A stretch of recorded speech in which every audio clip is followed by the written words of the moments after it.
Eskerrik asko gaur Santelmora bertaratu zareten guztioi, eta eskerrik asko ere bai pantailaren beste aldean gaurko jardunaldia streaming bidez jarraitzen ari zareten hoi. Eta era berean, eskerrik asko Santelmori eta EITB-ri urtero bezala streaming bidezko emanaldia posible egiteko gure esku jarritako bitarteko tekniko guztiengatik. Ametsa, Argia eta Ametzagaina taldea urte hasieran hasten gara jardunaldiak prestatzen, gaiak definitzen eta hizlariak lotzen, edonola ere jardunaldi hauek antolatzea etzen posible izango antolaketa lanari instituzioek ematen diguten laguntza ekonomikoa erantsiko ez bagenio. Eskerrak beraz, Eusko Jaurlaritzari, Gipuzkoako Foru Aldundiari, Donostiko Udalari eta Laboral Kutxari. Esker mila baita ere zabalkundean laguntzaile aritu zareten gainontzeko erakunde guztiei. Hor dauzkazue guztiak, Antza, Azkue Fundazioa, Badalab, Batura, Debagoieneko Mankomunitatea, EITB, Eluiar, Elkar, Esle, Gaia, Gisa, Goiener, Ekimen, Hernani Burujabe, Iritikat, Indausberri, Espri, Iparra.eus, Izarkom, Lakari, Langune, Lau Aizetara, Mondragon Unibertsitatea, Oarsoaldea Garapen Agentzia, Olatukop.eus, Sakana Garapen Agentzia, Santelmo Museoa, Donostia Kultura, Esteilas, Tex, UEMA eta UEU. Besterik gabe, gurekin ditugu orain Garbine Mendizabal eta Ainhoa Aldasoro, Garbine daukagu dugu Gipuzkoako Foru Aldundiko hizkuntza berdintasuneko foru zuzendaria, eta Ainhoa Aldasoro da berrikuntza eta lehiakortasuneko arduraduna Donostia sustapenean, haiek emango diote hasiera ekitaldiari.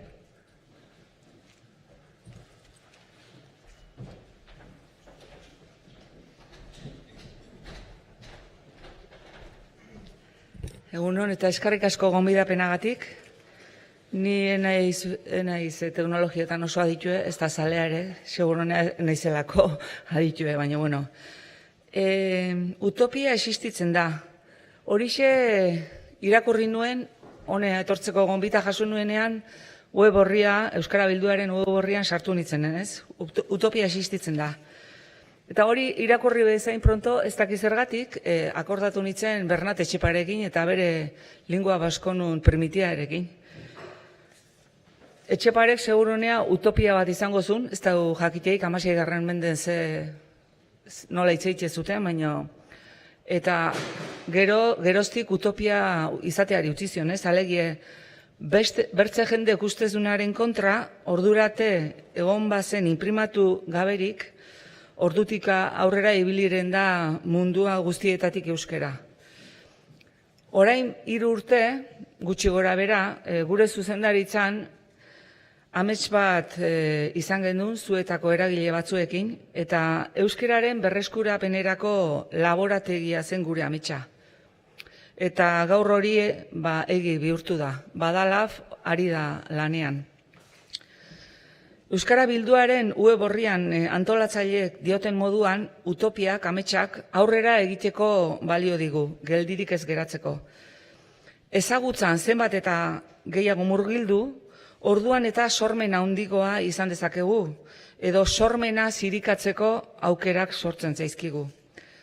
Aukeraz beteriko unibertsoak ditugu parean, eta teknologiarekiko zaletasuna duzuenok, unibertso horiek guztiak ikertu, arakatu eta astindu behar dituzue. Euskerak ere toki bat izan dezan bertan. Ezinbestekoak ditugu berrikuntza eta esperimentazioa, eta batez ere elkarlanean garatu eta zabaltzea. Eta eskerrik asko eta goiz oparoa, opa dizuet.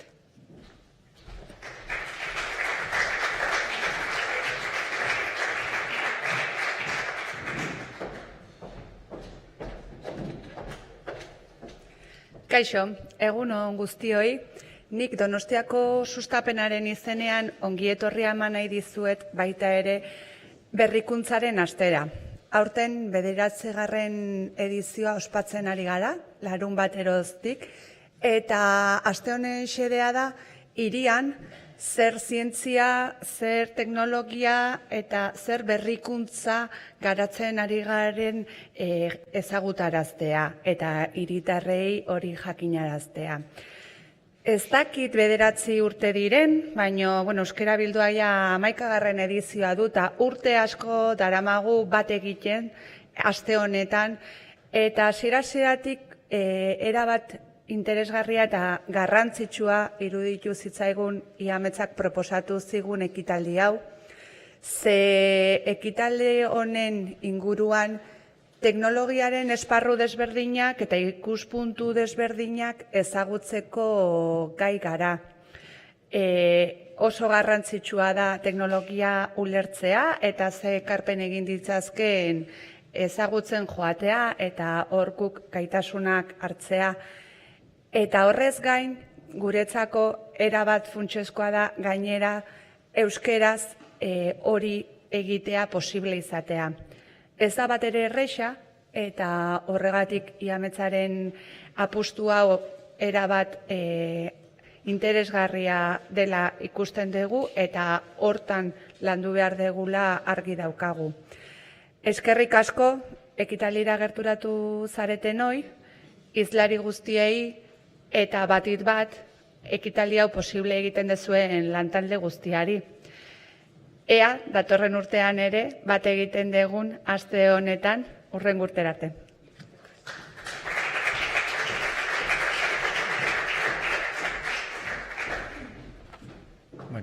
Mila esker, Garbin eta Ainoari. Beste gabe, jardunaldia hasiera emango diegu. Aurtengo jardunaldiak balioan jarri nahi du, pixka bat, menpekotasun teknologikoa murrizteko tokiko eragileen arteko saretzearen indarra, ezta? Euskal Herriko hainbat herritan, beste eremu batzutan burujabetza ereduak lantzen ari dira, tokiko saretzetik abiatuta, eta uste dugu teknologia ez dagoela horretatik aparte. Zehar lerro modura ulertu behar dugula eta eredu antzerakoak aplikatu daitezkela teknologian ere bai. Jarraian, gure lankide Liponbok esaten ari naizena hobeto ulertzeko aurtengo gaiari eta jardunaldiei buruzko sarreratxo bat egingo digu, baina horren aurretik jardunaldiaren zenbait datu praktiko edo har emango dizkizuet. Ez dira gutxi beraz adi. Sarreran banatutako karpetetan apunteak hartzeko beharrezko materiala eta egitaraua aurkituko duzue, baita atsedenaldian kafetxo, infusio eta mokadutxo baterako gonbitea duen txartel bat ere, Santelmo Museoaren paren daon Baluarte kafetegian elkartuko gara guztiok gero. Izena ematerako garaian lan mahai bat aukeratu duzue, sartzerakoan aukeratu duzuen lan mailaren araberako lekuan kokatu zaituztegu, gutxi gora bera. Garrantzitsua da jardunaldi osoan zehar leku berean esertzea, baita atsedenalditik itzultzen zaretenian ere. Karpeta berian balorazio horriak daude, eskertuko genizueke amaieran balorazio horria beteta kanpoko mailan entregatzea.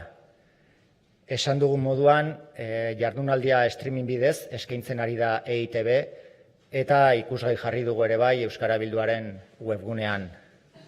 Aurtengoan, Elujarri esker, hitzaldi batzuen kasuan zuzeneko azpititulazioaren teknologiarekin egingo dugu froga, hautatutako hitzaldiak izan dira gure lankide Eli Ponboren sarrerako hitzaldie eta Einaut Graziarena. Proba horiek ikusteko helbidea honakoa izango da, euskarabildua.eus/zuzenekoa. Jarraipena.euskarabildua.eus gunearen bidez berriz, jardunaldiaren zuzeneko jarraipen informatiboa egin ahal izango duzue, hizlariek kontatzen dizkiguten eduki pilulen bidez.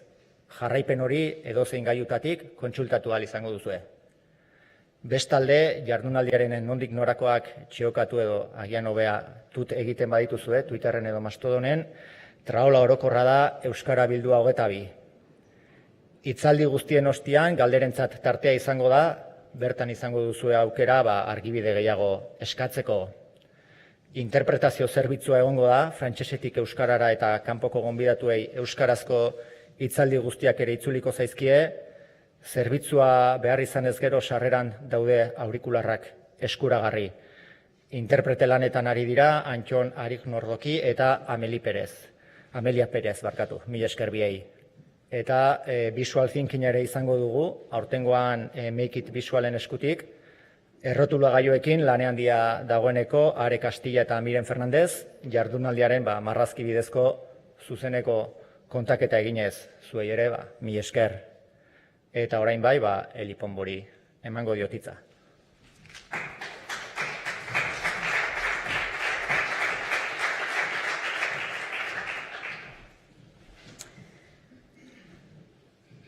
Bueno, eskerrik asko, gaur etorri zaten denoi. Beste urtebetez Euskara Bildua posible egin dezuten guztioi baita ere. Eta, esan, gaurkoa, nerea ez dela hitzaldi bat, nere helburua da gaurko edizioko gaia testu inguruan kokatzea, zergaitik aukeratu dugun gai hau azaltzea, eta ondoren etorriko dien hitzaldi guztiei nolaiteko testu inguru hori ematea. Garbinek esan duen bezala, aurtengo edizioaren leloa, utopia existitzen da, izenburu hori aukeratu genuen.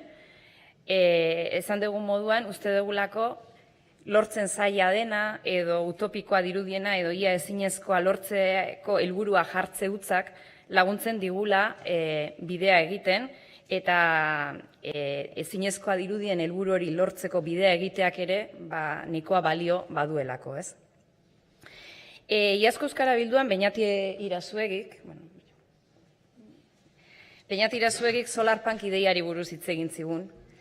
Eta Solarpunk da mundu hobeago bat amesten duen mugimendua, kontsumismo basatearen ordez ingurumena eta oro har gizartea zaintzen duen mugimendua.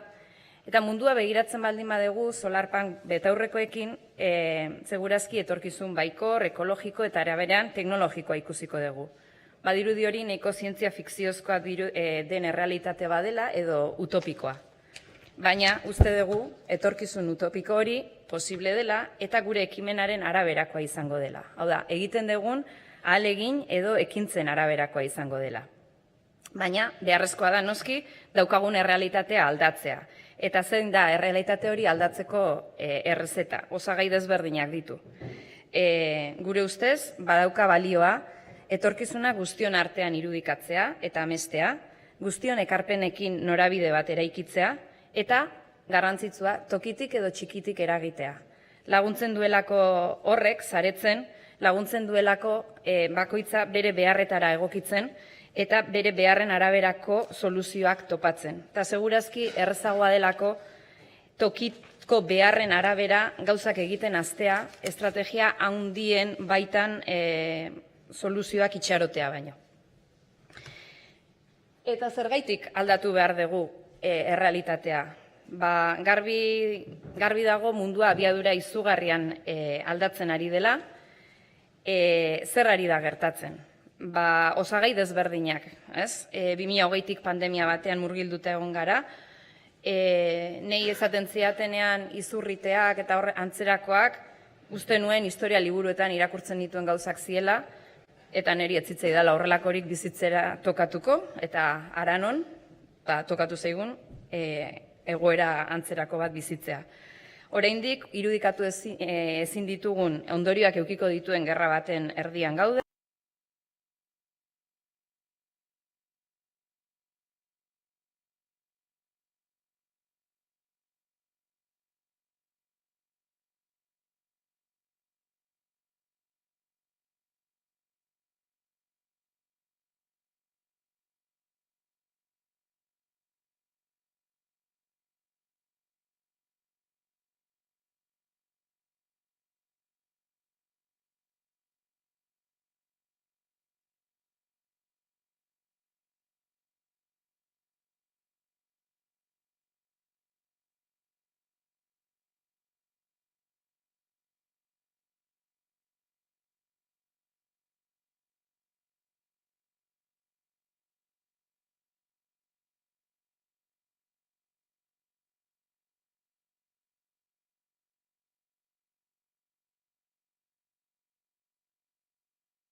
Ari denez, usten dugu baikor izateko arrazoiak baditugula, eta teknologia burujabetzaren bidean ere urratsak ematea posible dela Euskal Herri digital eta burujabe hori lortzeko. Eta pertsonen arteko saretzaren bidez, esperientziak partekatuz eta etorkizuneko Euskal Herri digital eta burujabe hori osatzeko proiektuak irudikatu nahiko genituzke alduntzetik ekintzara pasaz. Horretarako, jardunaldi hauen amaieran lan dinamikak antolatu ditugu. Azken finean, aspalditik euskara bildua martxan jarri genuenetik 3 helburu lortu nahi ditugu. Alde batetik gaiaren gizarteratzea, kontzientziazioa eta alduntzea, uste dugu gai horretan asko eragin behar dela. Azken finean, ez delako erraza konturatzen gera gai hau zerri buruz dijoanez azaltzea jendeari ez da erreza. Hor badago oraindik alduntze baten beharra. Eta euskara bilduaren helburua beti da, gizarteratze eta pedagogia pixkat egitea. Baita ere, hasieratik nahi izan dugu euskara bildua ez izatea soilik hitzaldi sorta bat, norabide bakarrean doan zerbait, baizik eta pertsona eta erakunden saretzaren bidez, harremanak abian jartzea eta hortik proiektu amankomunak sortzea gustatuko litzaiguke. Zerbaiten hasieratzat ulertzea. Eta noski, betiko moduan teknologia eta hizkuntza edo gure kasuan euskara batzea nahi dugu. Eta bukatzeko egitarauaren definizio, edo datu gutxi batzuk emango dizkizuet. Ez dakit aldatu beharko dugun ordena, ze komentatu didate arazoa eduki degula interpretazio zerbitzurako beharrezkoa diren pinganilloekin, ez dakit kargatuta dauden edo ez dagoeneko, baina ez bada horrela, aldatuko dugu ordena, orduan, Amandin ondoren, Einaut eta Asierren ostean. Orokorrean, Amandinek digitalizazio arduratzuari buruz hitz egingo digu.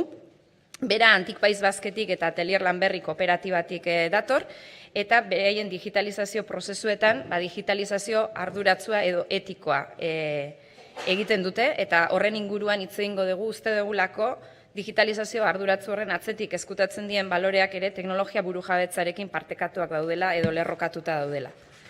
Datuen garrantzia azpimarratu nahiko genuke, lehen esan dugun bezala, eta hor barruan Einaut Graziak hitz egingo dugu estrategia komunikatibo edo informazioaren kudeaketa propio bat egiteak, estrategia komunikatibo bat aurrera emateko daukan garrantzia, eta hortik abiatuta data centerrari buruz ere hitz egingo digu. Gure lankide Asier Iturraldek Matomori buruz hitz egingo digu, Google Analyticsen alternatiba izan daitekena, web analitika alternatiboa, eta atzeden aldiaren ondoren, kafetxo bat hartu ondoren, Bartzelonako Xnet proiektu aurkeztuko digute. Simona Lebik eta Arnau Monterdek, Arnau bertan da, Bartzelonako udaletik etorri da, Simona online konektatuko da, baina bien artean Xnet proiektua aurkeztuko digute. Horren ostean, maingururako tartea izango dugu. Gure helburua mainguruaren bidez, tokiko burujabetzei buruz hitz egitea da, baina batez ere, ordezkariak izango ditugu, bai alderdi instituzionala ordezkatuko dutenak, zein kooperatiba edo elkarte baten ordezkaritza daukatenak. Leire, Josu, Gorka eta Xabier. Eta lortu nahiko genukena da bakoitza gerturatu da teknologia burujabetzara bere esparrutik, bere esperientziatik eta bere proiektutik. Guzti hori partekatuz, teknologia burujabetzaren inguruan da proiektu zehatzen inguruan hausnarketa egin nahiko genuke, ondoren etorriko diren lan dinamikei begira ere baliagarri izango zaigulako. Esan bezala nahiko genuke jardunaldi hauei ikuspegi praktiko bat ematea eta horretarako 4 lan dinamika antolatu ditugu, hezkuntza, telekomunikazioak, informazio eta komunikabideak eta gobernantza. Bakoitzak edukiko du bere dinamizatzailea eta dinamika hauek antolatzeko elkarlanean aritu gara badala bizkuntza eta berrikuntzarako laborategiarekin eta amaieran Leire Lizonek aurkeztuko dizue dinamika eta ea guztion artean ateratzen gean leheno esaten nun bezala ideia konkretuekin eta martxan jartzeko gogoz proiektuak. Besterik gabe, orduan Einauti emango diote hitza eta aldatuko dugu ordena sentitzen.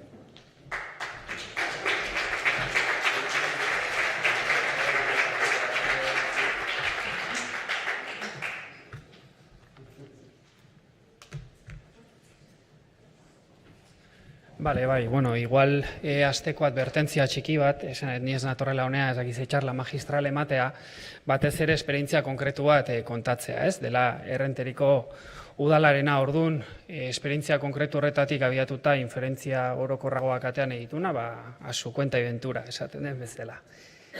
Egia da Errenteriko udalean bide bat egiten badaramagula edo denbora bat badaramagula software librearen aldeko apustu bat egiten, teknologia burujabetzaren aldeko apustu bat egiten, eta agian bazela konsekuentzia logiko bat guzti honena data center bat montatzea, ez?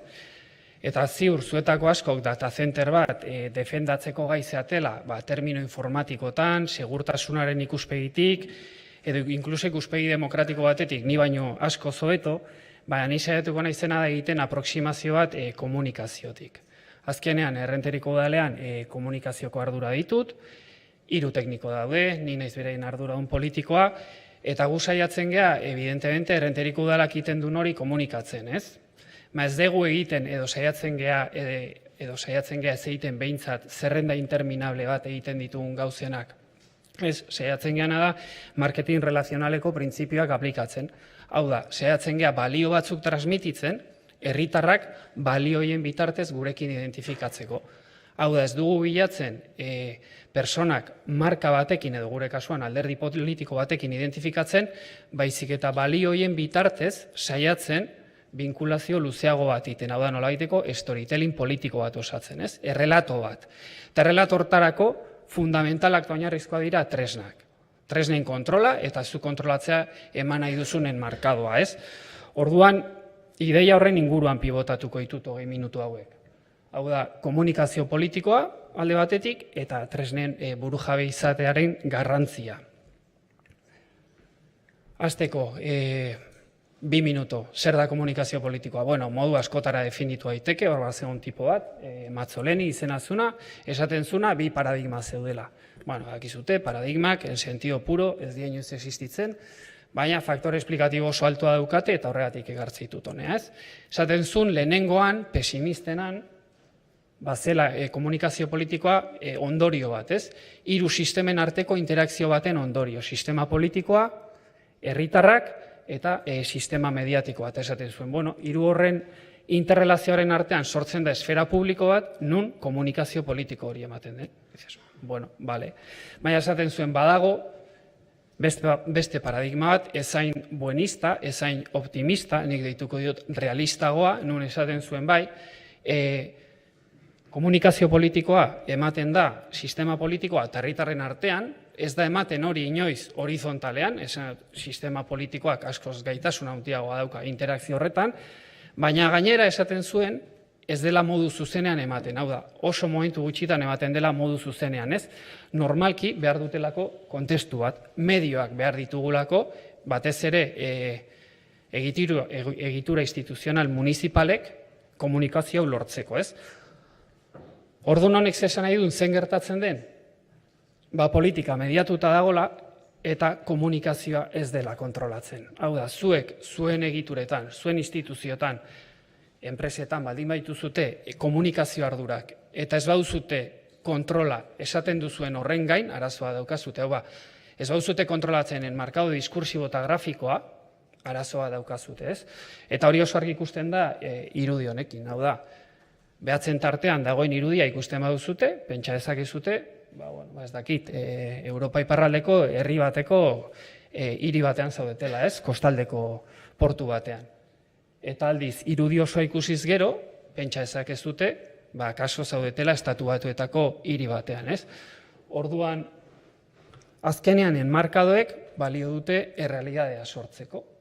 Eta ez da berdina izango, sortzen duzune errealidade hori, atentzioa jartzen baduzu, leku batean edo bestean, ez? Hau da, lehen aipatzen dituen balioen garrantzia, gu saiatzen gerala transmititzen balio batzuk. Orduan, zuk ez baduzu kontrolatzen, transmititu nahi duzun mezu horrek dituen balioak, akaso, eta ez dut esaten voluntarioak egiten denik edo gaiztakeri moduan egiten denik, baina gerta daiteke, efektibamente, transmititu nahi dituzun balioiek ez presente egotea, eta medioek beste balio batzuk transmititzea, ez?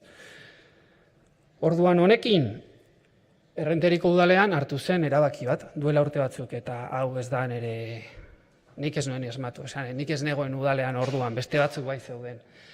Zen apostu bikoiz bat egitea, alde batetik komunikazio zuzenaren aldeko apostu egitea, eta bestetik komunikazio kanal propio bat sortzea. Eta kanal hori izan zen Herri Bizia.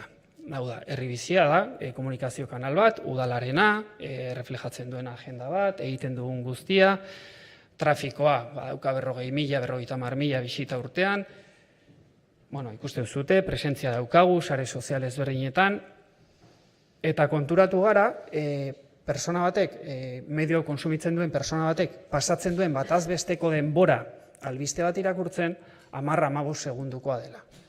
Orduan, horrek esaten dizu, nagusiki irakurleak irakurtzen duela lerroburua eta argazkia. Orduan, hartzen du garrantzi gehiago oraindik, zuk presenterakarri nahi duzun enmarkado diskursibo eta grafiko horrek, ez? Orduan, ulertzeko Herri Biziak gure estrategia komunikatiboan eta gure tresna gisa jokatzen duen papera. Egin nahi dut flashback bat, lehen egin duen bezala, COVID garaira. 2008ko martxo horretara. Hau da, 78tik hona, Estatu Espainolean, 2 estado de alarma deitu dira, orain gehiago, baina orduan deituta zegoen bakarra, zen la crisis de los controladores aéreos deitu zitzaion hori, ez? Eta hau izan zen, bigarrena. Eta denborak, gauza relatibizatzen ditu, orain gauzak beste modura ikuste ditugu, dakigu gehiago COVID-aren inguruan, baina goratu momentuan zer zegoen. Kezka, ziurgabetasuna, urduritasuna, bakartutak etxean, eta nolabait, zerteza faltak, ez? Orduan guk abiatu genuen estrategia bat. Estrategia bat nun 2 egunero alkatea atera zen bideo bat egiten, hainbat mezu botatzen. Orduan jarriko dut bideo hietako bat, oso laburra da, 2 minuto, ez zaite hainbeste inporta, kasu honetan alkateak aizpeak esaten duena, baizik eta kontestu hori, ez? Zer saiatu ginen transmititzen eta zein izan zien saiatu ginen transmititzen balioak oso momentu kritikoan. Osasun krisi larri baten aurrean gaude eta horrek eraman gaitu neurri bereziak hartu behar izatera. Jakina danez konfinamendu egoeran gaude eta kezka eragiten digu hainbat herritarrek bizi dezaketen egoerak. Alde batetik oinarrizko lehengaiak eskuratzeko izan ditzaketen zailtasunak eta bestetik harreman sozialik gabe jasan dezaketen isolamenduak.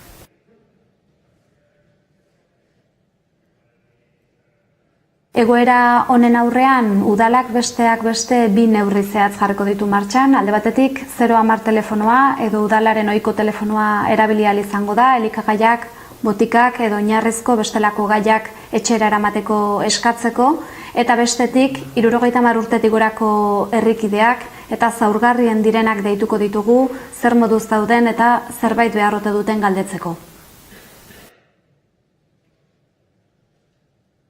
Bi ekimen hauek martxan jartzeko beharrezkoa zaigu 2 eratako lanak antolatzea, alde batetik deiak egin eta jasotzeko lana, eta horretarako beharrezkoa izango dugu lan voluntarioa. Azken egunetan, hainbat herrikide izan zarete lan voluntarioa egiteko prest zeundetela adirazi diguzuenak, eta eskatzen dizuegu beraz errenteria.eus webgunean izena emateko lan voluntario hori egiteko. Lan voluntario hori esan bezala deiak egin eta jasotzeko lana izango da. Baina ekimen hauek garatzeak badauka beste parte bat, delikatuagoa dena dela elikagaiak, botikak dena delakoak etxetara iristaraztekoa, eta lan hau gure babes zibileko kideen bitartez egingo dugu, segurtasun eta osasun neurri guztiak bermatuz.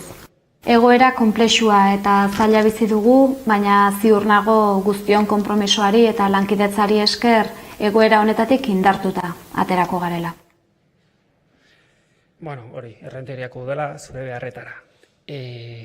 Esaten una, ez zaitain beste inporta kasu honetan aizpeak zesan duen. Eta ez darez urrengo gunetan zer egin genuen, ez? Segia da, gauza asko egin zien eta errenterin bezala ere beste herri askotan, ez? Adibidez, errenteriko estruktura poblazionala, beste askorena bezala, 125, 75 urte, baino gehiago ditu, 10.000 persona.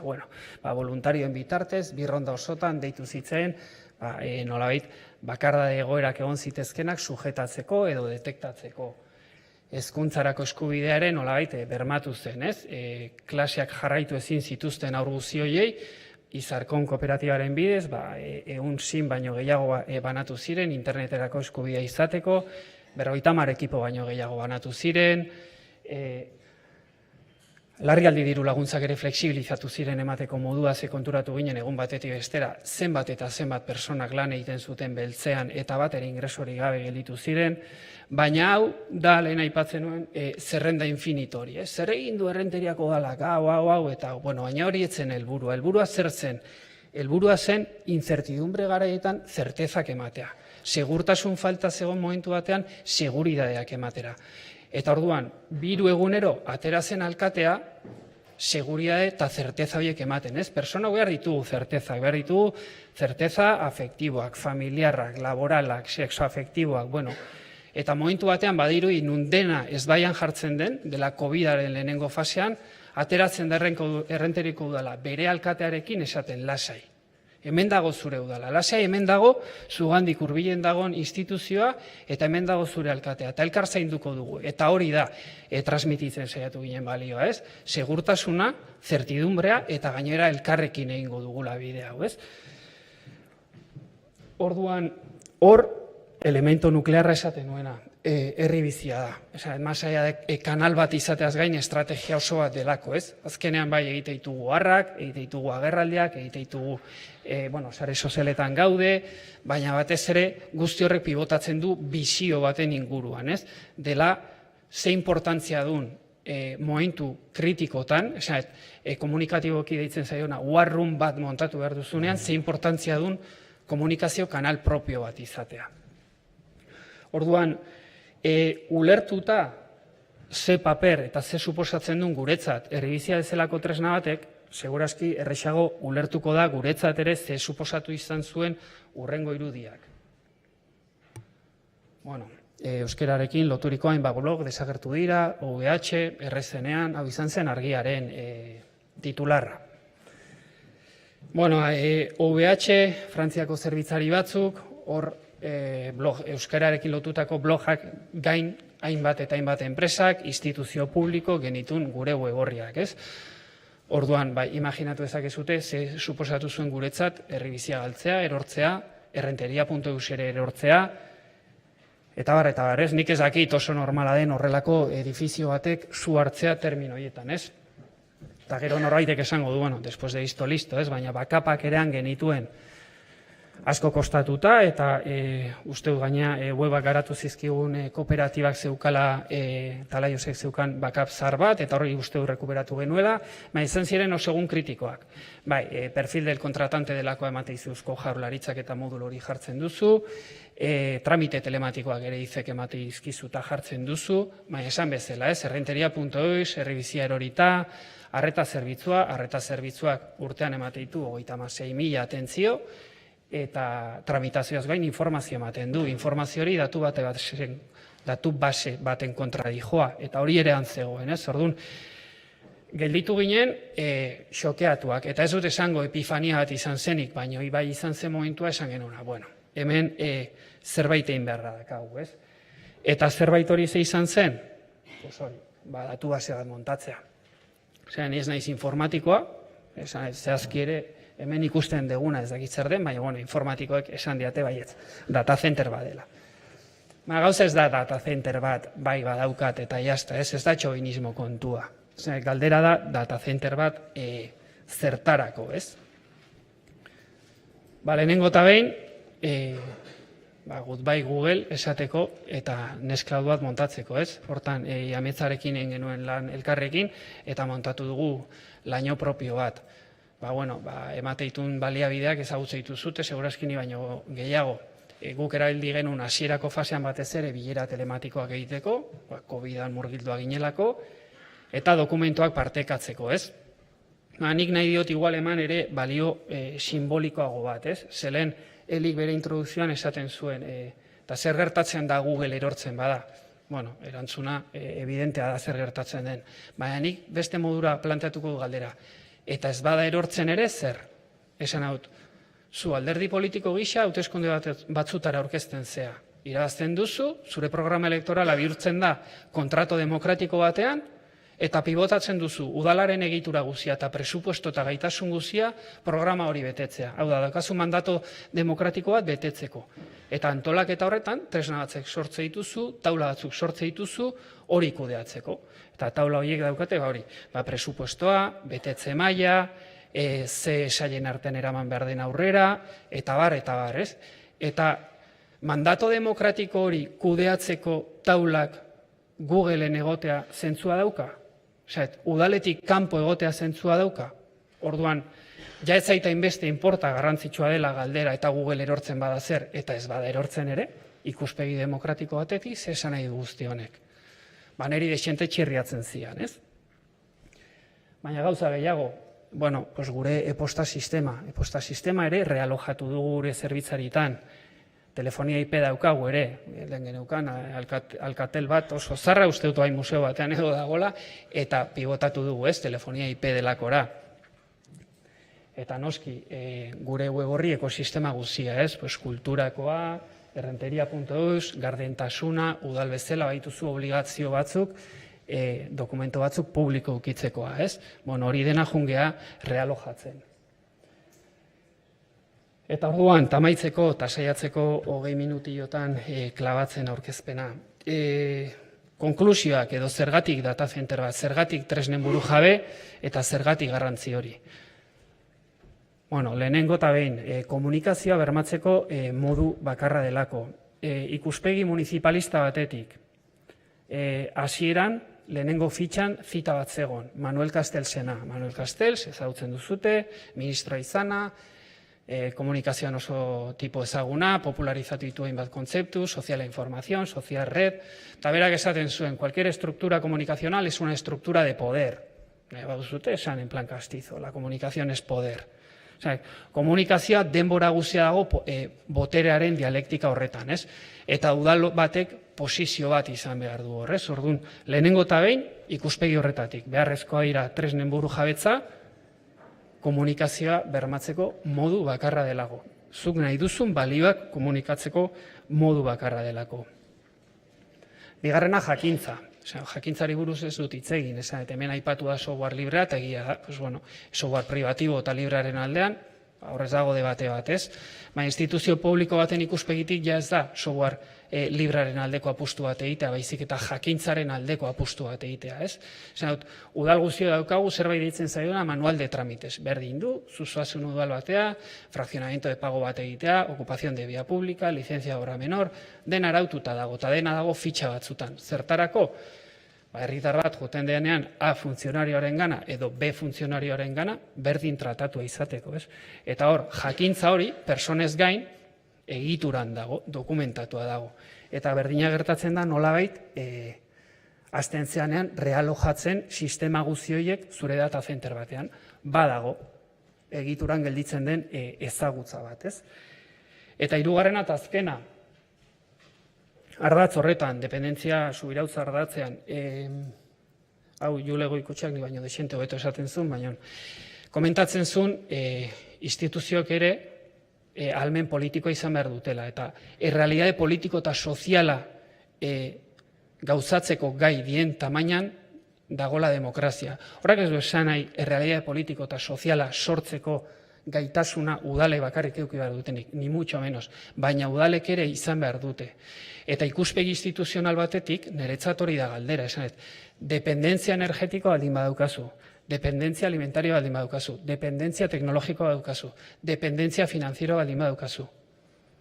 Ze demokrazia klasez hitz egiten ari gara, ez? Orduan hori litzake igual nire azken alegatoa, eta ez da utopiatik, baizik eta errealitate gordinenetik. Esan dut, baldin eta zenbat eta dependentzia gehiago daukazun, orduan eta densidade demokratiko gutxiago lortzen duzu, ez? Orduan horrekin bukatzen dut, eta horiek litzake niretzat 3 klabe nagusiak.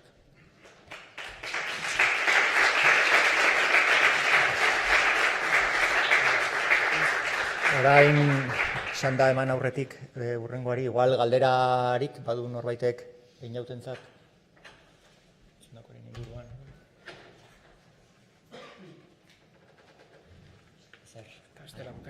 Bueno, orain bai, Asier Iturraldek hitz egingo digu, bere gaia da Matomo web analitika alternatiboa eta hizkuntzaren tratamendua. Zaldia.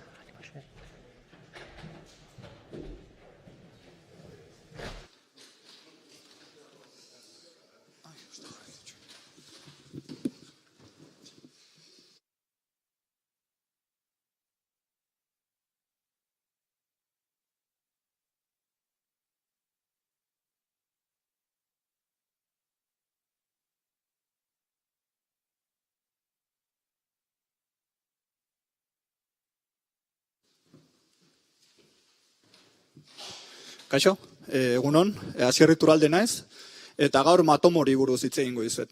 Matomo web analitika teknologia bada, baina zer da web analitika, ez? Web analitika kontrolatzez pagare webgune gehienetan dagoen zerbait da.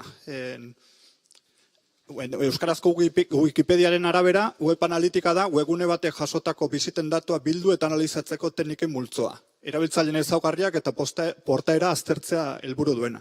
Erabilera tipikoak izaten dira, bazen dira webguneko horriri bisitatuenak, edo jendean nondik sartzen da.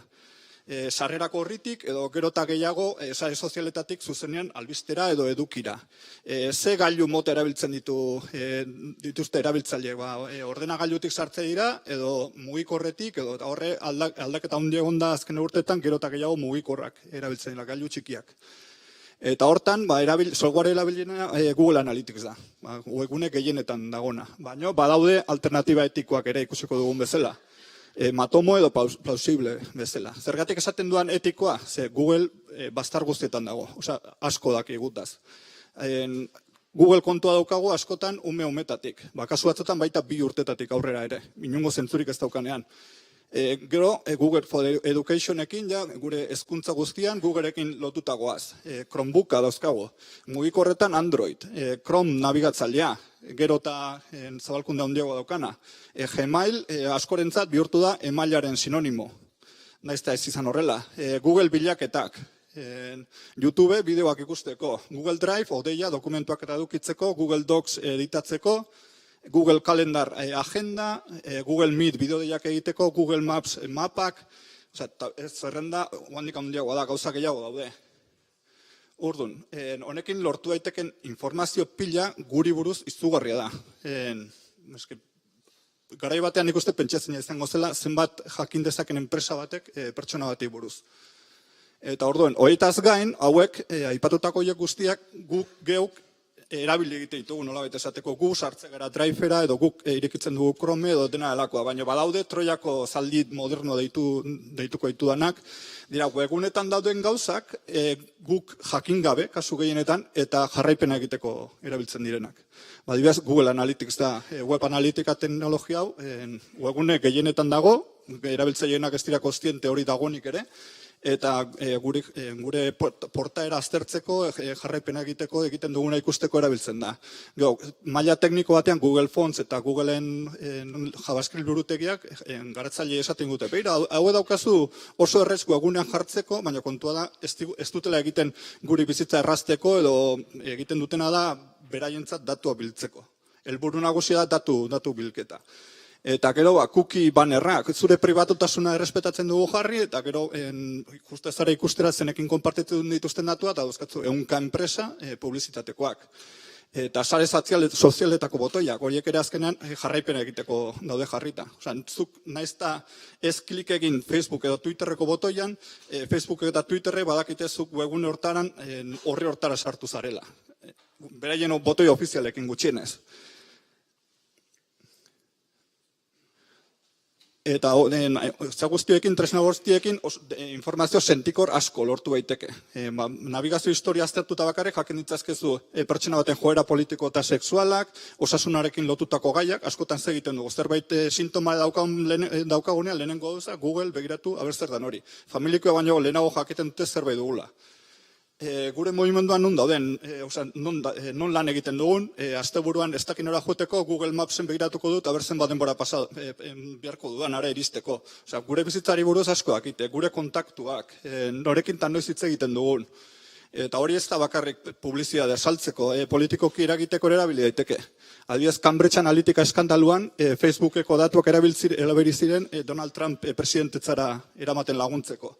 Edo Brexitean ere, Europatik irtetearen aldeko jarrera indartzeko erabili ziren datu horiek. Eta YouTuberen algoritmoekin Bolsonaro Brasilgo presidentetzara eramateko jendea eskuin muturerantz erradikaltzeko laguntza izan zen. Urdun, Google Analyticsera sartuz, Google Analytics beste alde etikotik edo pribatutasunetik ere zalantzazkoa den arren, legezkotasunetik zalantzan jartzen ari da Europan. Arazoi nagusia da datu pertsonalak estatu batuetara bidaltzen dituztela, Europarren datu pertsonalak. Odeia ez da existitzen, beste norbaiten ordenagailua da.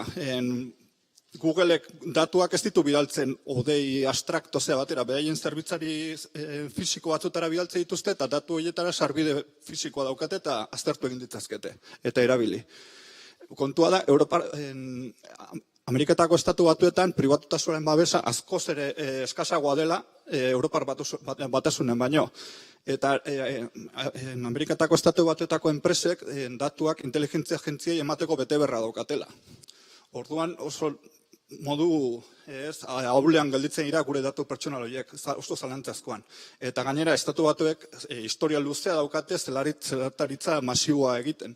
Snowdenek filtrazioetan argitaratu zen bezala edo PRISM montatuta daukaten historia guzti horrekin. Historia pixkat eginez Europan. Hemen pertsonai garrantzitsu bat, Max Schrems, Austriarra, zuzenbide ikasten ari zela hasi zen konturatzen Facebooke pribatutasunekiko eta datuen tratamentuan oso ezagutza gutxi zeukala eta ez zituztela betetzen oinarrezko gauzak ere. Eta jarri zuen helegite bat Europar auzitegietan. Eta hortik Safe Harbor zen Europatikan estatu batuetara datuen transferentzia erregulatzen zuen legedia zaharra, hoi bertan bera ustea lortu zuen. Handik urte betera, horren ondorengoa onartu zuten Privacy Shield, beste tratatu bat, Europarren datuak estatu batetara eramatea erregulatzeko.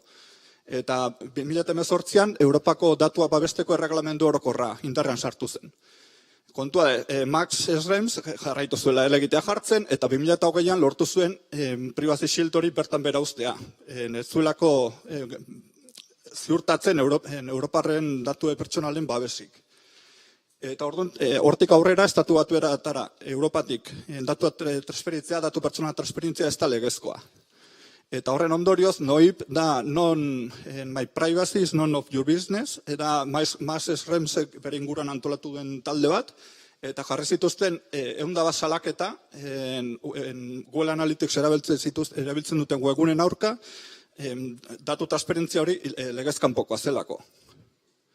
Eta pixkanaka hurrengo urtean, auzitegiak arrazoi ematen hasi ditzazken. Lehenengo Austrian bertan, bere jaioterrian. Google Analytics erabiltzea ez zela legezkoa, erabaki zuten. Dagoen bezala, Googleek datu pertsonal bidaltzen ditu eta hori ez da legezkoa. Gero Frantziatik ere arrazoi eman zioten. Baita Italiatik eta Dinamarkaritik ere. Bitarte hortan, beste akordio bat iragarri zuten, oandik ez dago legezko testurik, baino berez ere, 3. akordio bat sortu nahian dabiltza, Europatik estatu batuetarako datuen transferentzia regulatzeko. Baina oraindik ez dago akordirik eta Schremsek iragarri du ez duela ikusten legea errespetatzen duenik. Segurazki egongo ala beste Schrems 3 bat, berez ere atzera botako dute, ateratzea dute ere nik uste. Google Analytics 4 atera zuten duela gutxi. Ustez, pribatutasuna gehiago errespetatzen du, baina hala ere dirudienez ez du betetzen Europako legedia. Horren arrazoietakoa da, IP-ak gu internetera konektatze garenean gure gailuak edo routerrak edo dauka identifikatzaile moduko bat. Hori datu personal bezala hartu dute Europar auzitegiek. Eta hori estatu batetara bidaltzea ez da legezkoa. Eta Google Analytics esate duena da, IP horrek lauzen bak izate ditu, azkeneko biak anonimizatu egingo dituela. Baina dagoeneko Italiako datuen babeserako elkarteak esan nahi dela ez dela nahikoa. Zelen aipatu duan bezala, Googleek hainbeste informazio dauka guri buruz, naiz eta zati hori anonimizatu gai dela desanonimizatzeko, gai dela gu identifikatzeko, naiz eta anonimotasun pixkat gehitu. Eta Frantziako datuen babeserako erakundeak ere zalantzan jarri zuen IPen anonimizazio hori estatu batuetara bidali aurretik edo ondoren egiten den. Ze ondoren egiten bada, egingo espaliz bezala da. Orduan, hori guztia ikusita eta ikusita zer dagoen Google Analyticsekin, ez dela ez etikoki, ez pribatutasun aldetik eta ez dela eraginkorra edo baliagarria, beste zerbait behar dugu. Jakitea gure webgunean ze bisitatzen duten, nondik sartzen den jendea, badu interesa webgunen jabentzat. Hortarako, Matomo bezalako teknologia etikoa daude. Matomo hitzak japonera zintzoa, zuzena edo ondradua esan nahi du, eta software libreko proiektua da. Hau da, kode aztertu egin daiteke norberaren beharretara egokitu eta aldaketa partekatu.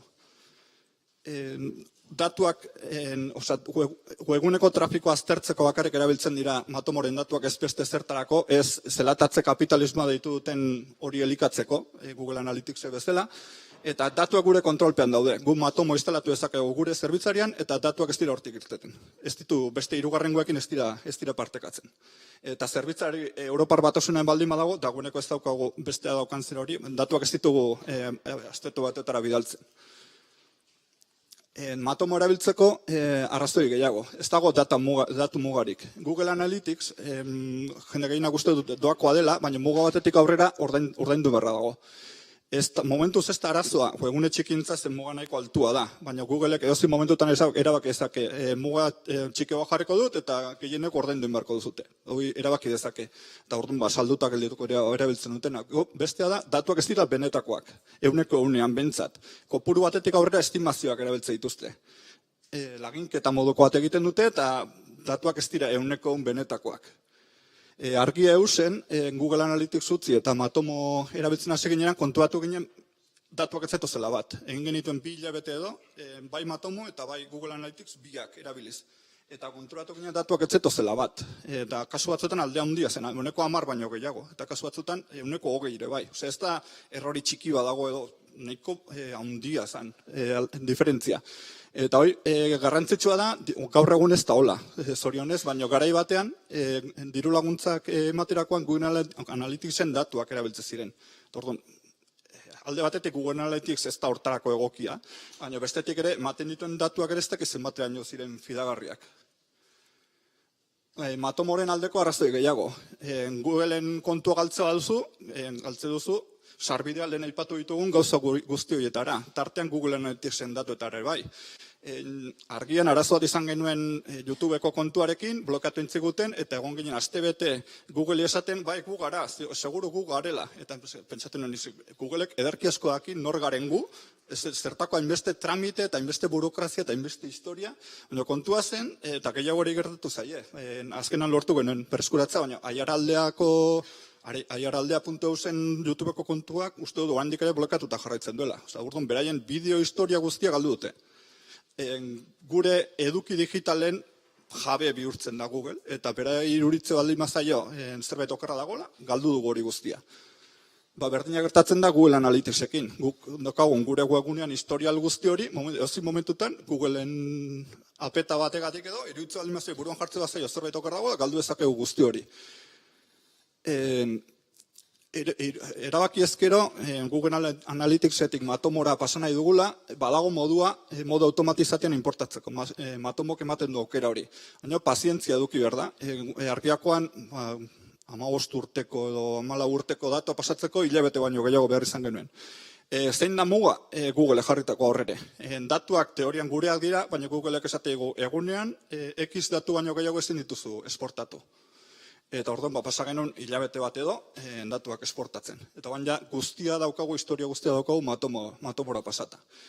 Eta beste abantailetakoa, Matomorena da, software librea denez eta plugin sistema bat daukanez, zure beharretara egokitu ezakezula. Berak ez daukan funtzionalidade bat, garatu ezakezu, edo beste garatzaile bati garatzeko eskatu.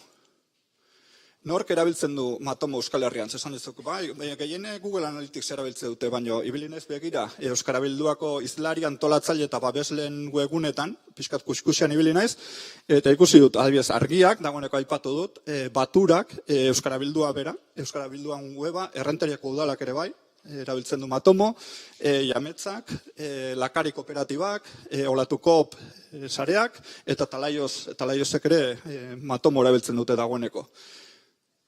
Eta beste aukera etiko batzuk eba daude, hor begira ibili nezela ikusi ditut Goienerre plausible analytics erabiltzen dela, beste software libreko beste aukera bat, eta text sareak hau ez nuen ezagutzen Coco Analytics, WordPresseko plugin bada, ez nuen inoz entzun, baino itxura hona dauka. Eta gero beste aukera etiko bat izan daiteke, web analitikarik ez erabiltzea. Kasu batzutan, behar bada ez tezu behar. Eta defektuz jartzen da Google Analytics, baina kasu batzutan behar bada ez duzu, ez da behar ere. Eta adibidez, Euskara Bilduaren Peertube bideo, YouTuberen alternatiba modukoan, gero bideoak hor jarriko ditugu, edo bideoak.argi eusen eta beste eguna batzutan ez dago. Peertubeen kasuan adibidez, berak ematen dizu, bideoak eta zenbat aldiz ikusi den, horrekin nahikoa dok, hau ez dugu xeatasun askoz gehiago ere behar. Orduan, Matomo erabiltzen hasi nahi izan ezkero, konbentzitu baldin mazaituzte eta Google Analytics utzi eta Matomo erabiltzea hobe dela, zein dizaket, ez? Hiru aukera daude, lehenengoa da, zure webguna WordPressen oinarrituta baldin badago, ez daukazu teknikari baten beharrik. Nahikoa da plugin bat instalatu, plugin horri konfigurazioko lau gauza aldatu, eta Matomo daukazu zure WordPressen. Eta hor ikusitzazkezu, zendian zure webguneko horriri bisitatuenak, ze guztia ikusi dezakezu. Ez bada WordPress, beste aukera bada, instalazioa normerak egitea.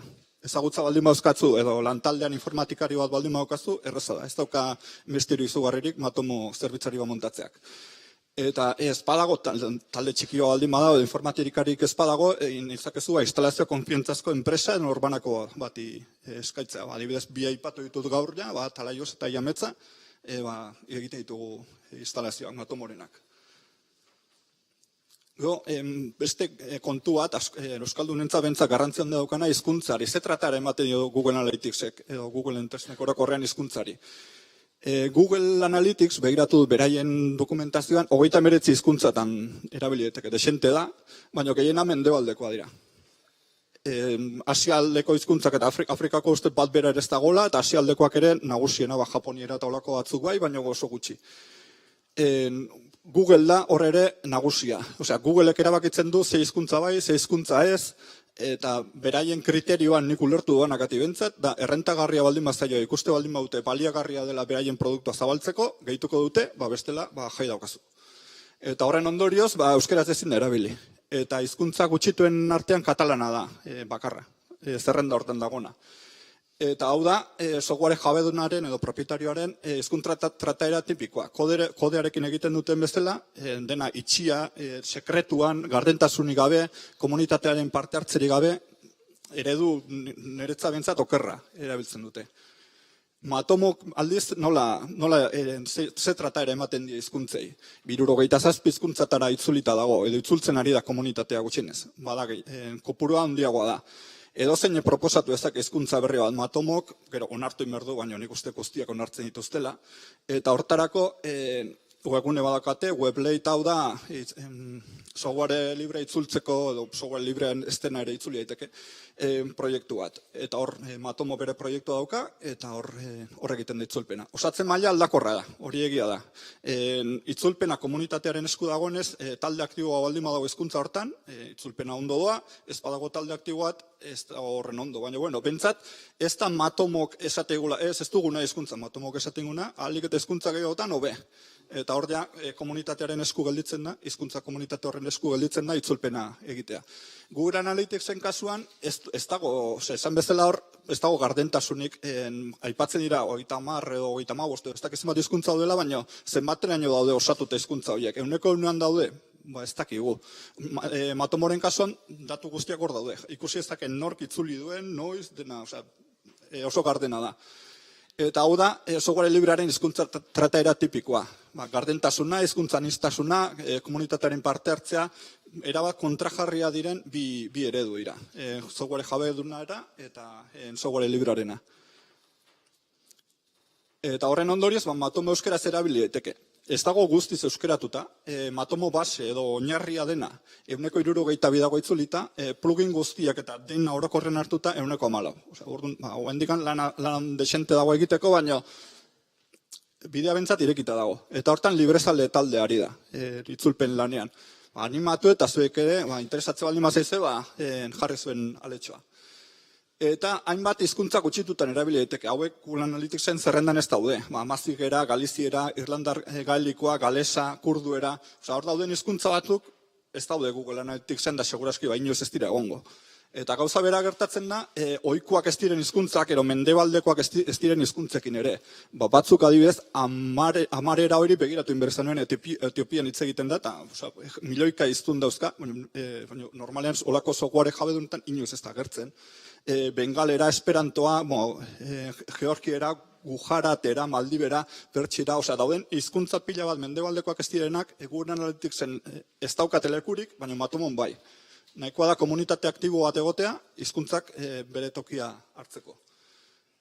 Eta amaitzeko, laburpen gisa, web analitika badakit gai arrotza dela jende gehienarentzat, baina eragin zuzena dauka gure bizitzan, gure datua biltzeko erabiltzen da,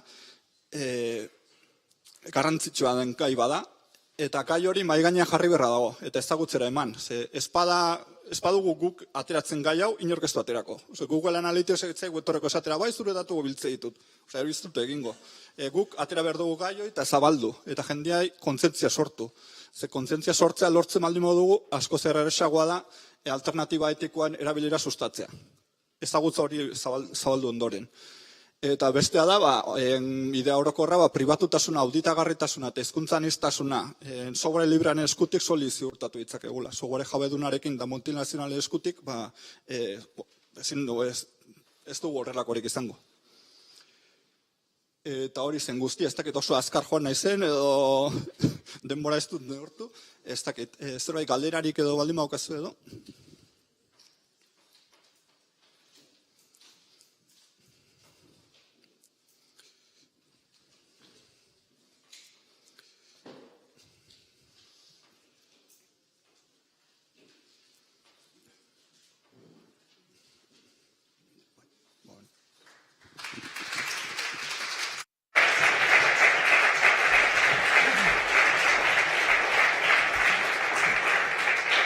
Gero inorrek interesa balu, kafe garaian edo galdetzeko asiri lasai, saiatuko da, konbentzitzen.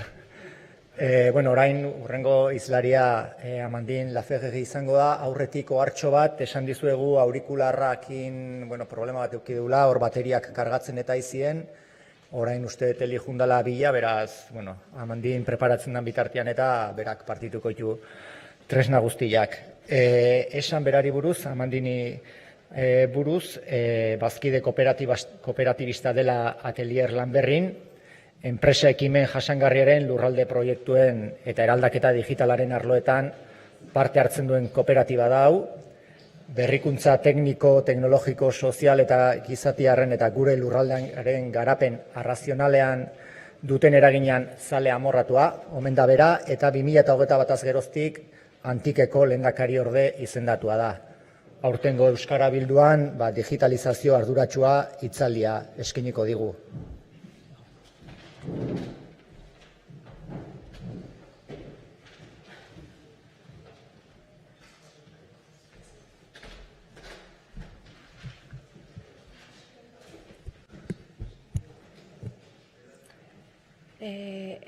Egunon, buenos días, bonjour. Merci de me recevoir pour échanger avec vous sur ces questions de...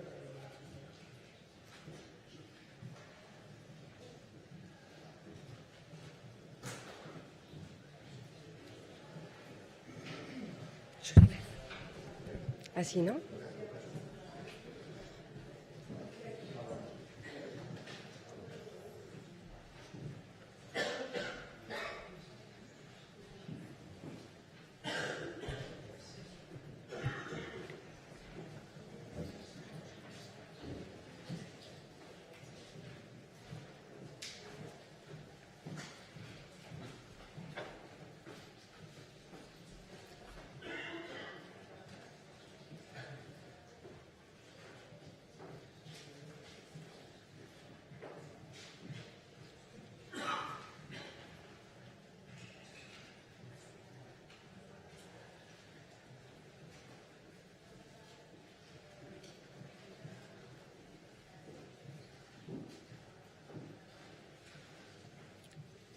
Vous m'entendez?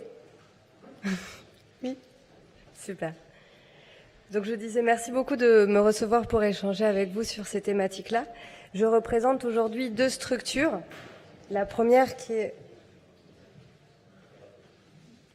Il paraît que j'ai un bip, voilà. La première qui est l'Agence des usages numériques du Pays Basque français, l'ANTIC, et la deuxième qui est une coopérative, un organisme de formation professionnelle d'accompagnement à la création d'entreprises. Je suis coopératrice de Atelier Lanberry et vice-présidente de l'ANTIC. L'idée, c'était de vous montrer par cette présentation 2 aspects, 2 démarches complémentaires et différentes du numérique responsable tel que nous l'abordons dans les 2 organisations. Alors la première, l'Agence du numérique du Pays Basque, c'est une association qui a été créée en 1999 qui regroupe 4 collèges d'utilisateurs, de membres. Le collège des collectivités territoriales et des organismes publics, le collège des établissements et des établissements d'enseignement, celui des utilisateurs et des personnes physiques, et celui des entreprises. Alors, pour la petite histoire, cette association, elle a été créée en 1999 pour installer des points d'accès public à Internet, des PAPI, qui sont des infrastructures qu'on avait sur le territoire, qui étaient les premiers lieux de connexion à Internet qu'on avait sur les territoires. Avec le temps, elle a évolué, cette association, à travers différents usages, et elle organise chaque année les rencontres numériques Pays Basque, dans lesquelles on traite de différents sujets thématiques. Et depuis plusieurs éditions, nous traitons de sujets très liés à ce que nous appelons le numérique responsable. Concrètement, avec l'équipe actuelle de l'ANTIC, nous avons travaillé sur une feuille de route 2021-2023, qui est une feuille de route pour un numérique plus accessible et plus durable. Derrière la notion d'accessibilité, on parle de handicap, on parle de capacité à aller jusqu'à l'information, à accéder à l'information. Et plus durable, bien évidemment, on parle de développement durable, on parle d'approche un peu systémique de ces outils, de ces usages qui nous viennent pré-mâchés, comme on vient de le voir. L'ANTIC, c'est la première structure labellisée numérique responsable sur le territoire. Ça veut dire quoi? Ça veut dire que c'est la première à avoir fait tout le parcours de labellisation. Aujourd'hui, on a la chance en France d'avoir un label numérique responsable, je vais vous en reparler, qui se détaille en 2 niveaux de responsabilité, d'engagement, on va dire, des structures sur différents aspects du numérique. Et l'ANTIC, en tant qu'association active sur le territoire, s'est posé la question très rapidement de comment est-ce qu'on pouvait le valoriser et diffuser, faire connaître ce label sur le territoire. Alors, la première partie, c'est une partie qui est assez réglementaire, on va dire. L'idée, c'était de vous montrer un peu la perspective dans laquelle ces travaux s'organisent. Montrer que c'est une perspective qui est temporelle. Ça fait plusieurs années que le sujet monte. Vous voyez, en 2018 a été créé l'Institut numérique responsable au niveau national. C'est un institut qui est composé de techniciens, mais aussi de politiques qui visent à développer des outils pédagogiques, technologiques, de communication pour diffuser les différents aspects responsables du numérique. En 2019, on a eu un certain nombre de réglementations qui ne sont pas directement numériques responsables, mais qui se rapprochent beaucoup de la thématique du numérique responsable. On va avoir la question du RGAA. Le RGAA, c'est le référentiel qui permet d'évaluer le niveau d'accessibilité handicap des sites web, notamment, des services numériques en général, mais surtout des sites web. C'est une obligation réglementaire maintenant dans un certain nombre de tailles d'organisation. Il y a certains sites web qui sont obligés d'être RGAA. Il y a les RGPD, on en a parlé à l'instant, le règlement sur la protection des données personnelles. La RGPD, c'est un peu le règlement, la loi qui a permis de démocratiser un certain nombre de sujets sur l'utilité de la donnée, la sobriété dans la collecte de la donnée, la responsabilité vis-à-vis du stockage de la donnée.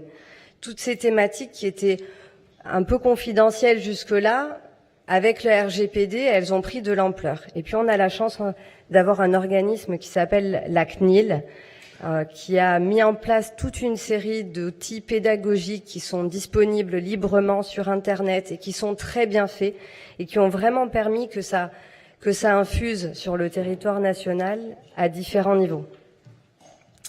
Et puis il y a la loi Open Data qui s'applique aux collectivités sur l'ouverture de la donnée et qui a obligé un certain nombre de structures publiques à changer d'état d'esprit et à sortir de je contrôle la donnée parce que c'est à moi et c'est mon bien à moi, vers non, la donnée est un bien commun et je dois permettre de favoriser des initiatives sur le territoire en partageant cette donnée. Bien évidemment, ça remet pas en question les logiques de souveraineté sur les data centers qu'on a évoquées juste avant et qui sont tout à fait intéressantes, qu'on va revoir après. C'est simplement de dire, c'est pas la propriété forcément d'une collectivité, d'une personne, voire dans les services des collectivités, mais bien d'une communauté. En 2020, on a eu la circulaire du Premier ministre sur les services publics éco-responsables. Et ça a donné naissance à un ministère du numérique éco-responsable où là aussi, il y a eu des moyens qui ont été mis au niveau national pour diffuser des outils numériques responsables. Et puis, une loi sur l'accessibilité des collectivités qui encourageait le réemploi des infrastructures numériques, des équipements numériques. Et puis limiter les effets de l'obsolescence programmée sur les outils numériques qu'on vivait depuis quelque temps. Et enfin, 2021, la feuille de route gouvernementale sur numérique et environnement, avec la loi sur le numérique responsable globalement, qui impose à un certain nombre de sites web publics d'être éco-conçus à l'objectif 2024. Et à toutes les collectivités de plus de 50 000 habitants d'avoir une stratégie numérique responsable à l'objectif 2025. Bon, ça c'est au niveau national, c'est des aspects très réglementaires. Ça a le mérite, vous voyez, de mettre un certain nombre d'acteurs en action et d'encourager les territoires à eux aussi se saisir de cette question et s'interroger sur cette question. Sur notre territoire à nous, c'est la partie en haut de la slide, la question, elle a été abordée. Il manque sur cette slide les travaux qu'ont fait dès 2017 le département des Pyrénées-Atlantiques sur l'inclusion numérique, le plan à l'inclusion numérique.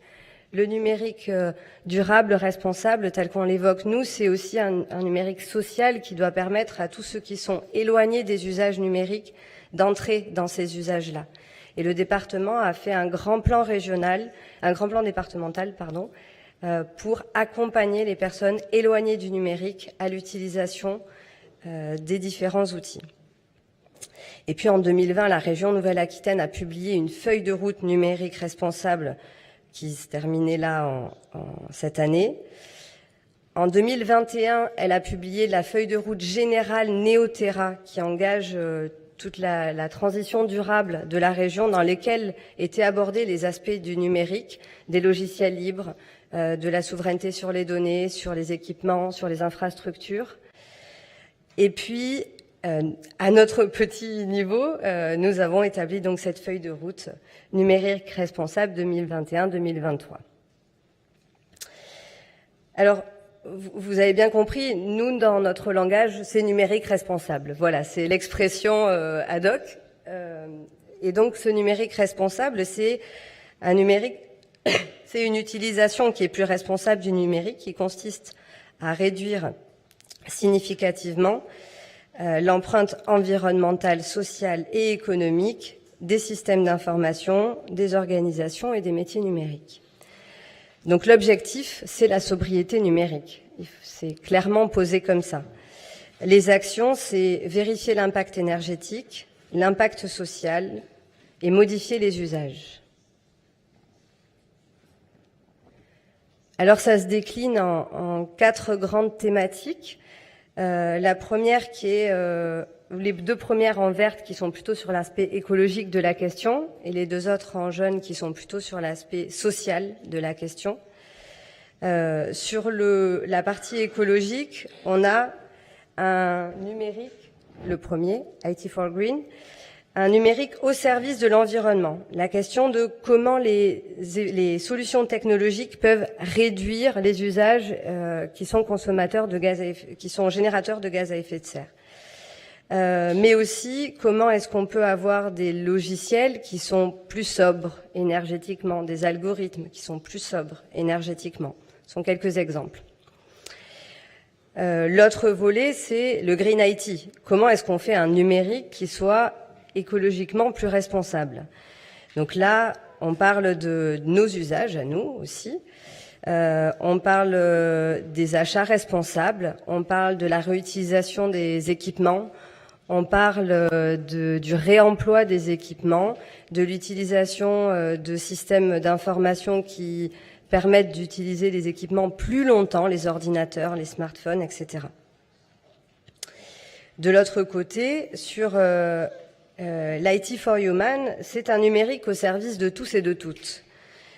Ça veut dire l'accessibilité du web, on vient d'en parler, aux différents types de handicap.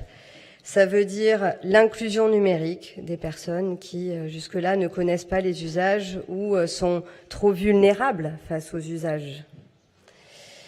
Et puis enfin, le Human IT, comment est-ce qu'on agit pour un numérique plus respectueux de l'humain? Et là, bien évidemment, on parle des conditions de travail, de toute la chaîne de production du numérique, des équipements numériques particulièrement. On parle de parité aussi dans la création de la place des femmes dans le numérique, dans le développement, dans le code, dans voilà la partie dure, entre guillemets, de l'équipement.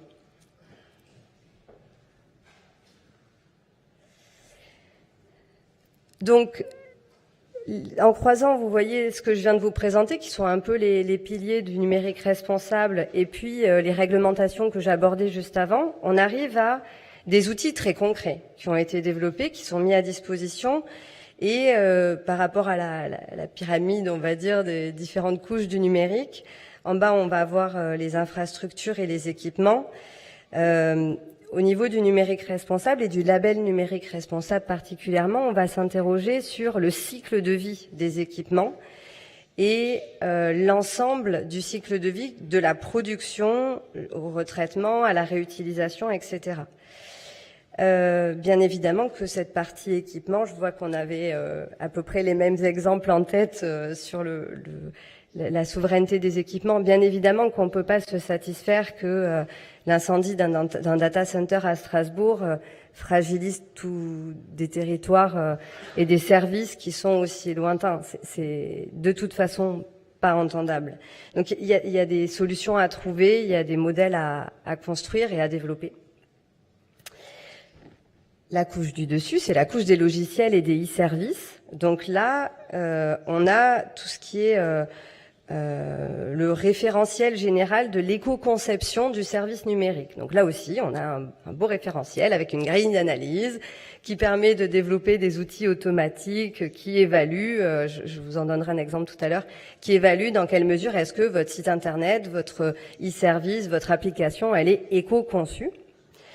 Et puis, c'est dans cette étape aussi qu'on parle bien évidemment du logiciel libre, de comment est-ce qu'on favorise aussi la naissance d'écosystèmes, d'entreprises, de filières qui développent ces logiciels, qui maintiennent ces logiciels, qui animent les communautés qui supportent ces logiciels, qui vulgarisent ces logiciels et qui les font rentrer dans le domaine des usages domestiques, j'ai envie de dire, qui les démocratisent. Et puis tout en haut, on a les usages, la data. Et donc là, Je reprends la question de la protection des données personnelles, de l'open data, des licences Creative Commons, les licences qui permettent de protéger des contenus sans en faire forcément une propriété individuelle et qui, au contraire, favorisent le partage de connaissances et la culture commune. Et puis, on parle bien sûr d'accessibilité. Voilà. Pardon, j'ai perdu mon... Sur chacune, je ne sais pas si vous aurez les slides, mais derrière chacune des images, il y a un lien vers le site web d'où elle vient, le document d'où elle vient. Chacune de ces images est augmentée, entre guillemets, du lien qui l'amène vers la ressource. Donc n'hésitez pas à aller fouiller par vous-même. On a donc toute une série d'outils très concrets qui ont été diffusés, nous, au niveau national, et qu'on peut alimenter, continuer à démocratiser sur les territoires. On a en tête de pont en haut à gauche la charte numérique responsable que sont invités à signer la plupart des acteurs publics, mais aussi des grandes entreprises qui encadrent un engagement vers un numérique plus responsable sur les différents niveaux que je viens de vous présenter. On a aussi, vous le voyez juste en dessous, le guide pour les achats numériques responsables. Là aussi, comment est-ce que les gros acheteurs d'équipements, de solutions, peuvent trouver des critères à intégrer dans les cahiers des charges pour acheter de manière plus responsable et réinterroger aussi leurs besoins et leurs usages. Et puis sur la droite, on a deux moteurs de recherche qui permettent d'évaluer l'empreinte écologique individuelle et au niveau de l'organisation. Donc la partie en haut, c'est quelle est l'empreinte écologique de mon utilisation numérique individuelle chez moi, la box, les smartphones, la tablette, l'ordinateur, et puis enfin le gros sujet quand même qui nous attend, les objets connectés. On est quand même en train d'exploser en termes de données, on est bien au-delà des prévisions qu'on imaginait en termes de données. Les objets connectés dans notre consommation énergétique, qu'est-ce qu'ils amènent? Combien ils pèsent? Celui du dessous, le WINR 2022, c'est l'outil numérique de mesure de l'empreinte carbone du système d'information des organisations. Donc c'est intéressant, je vous invite les informations sont vraiment très générales, vous pouvez aller le faire, même si le site est en français, vous y arriverez très bien. Et c'est assez synthétique, hein, ça reste quelque chose de général, mais ça donne quand même une notion du poids que ça pèse.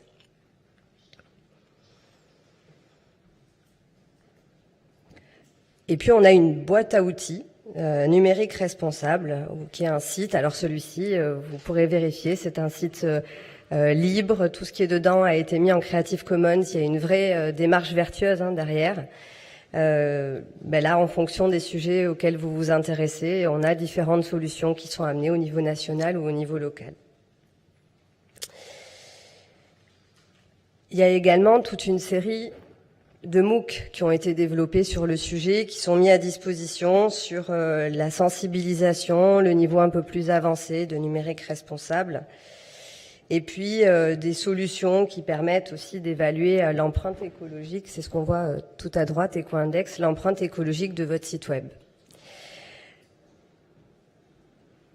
Alors tout ça c'est bien beau, c'est la partie nationale. Maintenant la question c'est comment est-ce qu'une agence locale fait pour traduire ça sur le territoire? Eh bien, elle traduit ça en promouvant le label numérique responsable, bien sûr. Elle a traduit ça aussi en organisant des formations pour ses membres au numérique responsable, des formations qui ont été mises en œuvre par l'agence Lucie, qui est l'organisme national de sensibilisation. Et puis, elle traduit ça aussi par des projets concrets, tout simplement. Ces projets concrets, ça a été cette année des rencontres numériques responsables et accessibles dédiées à un secteur d'activité prégnant sur le territoire, qui est le tourisme.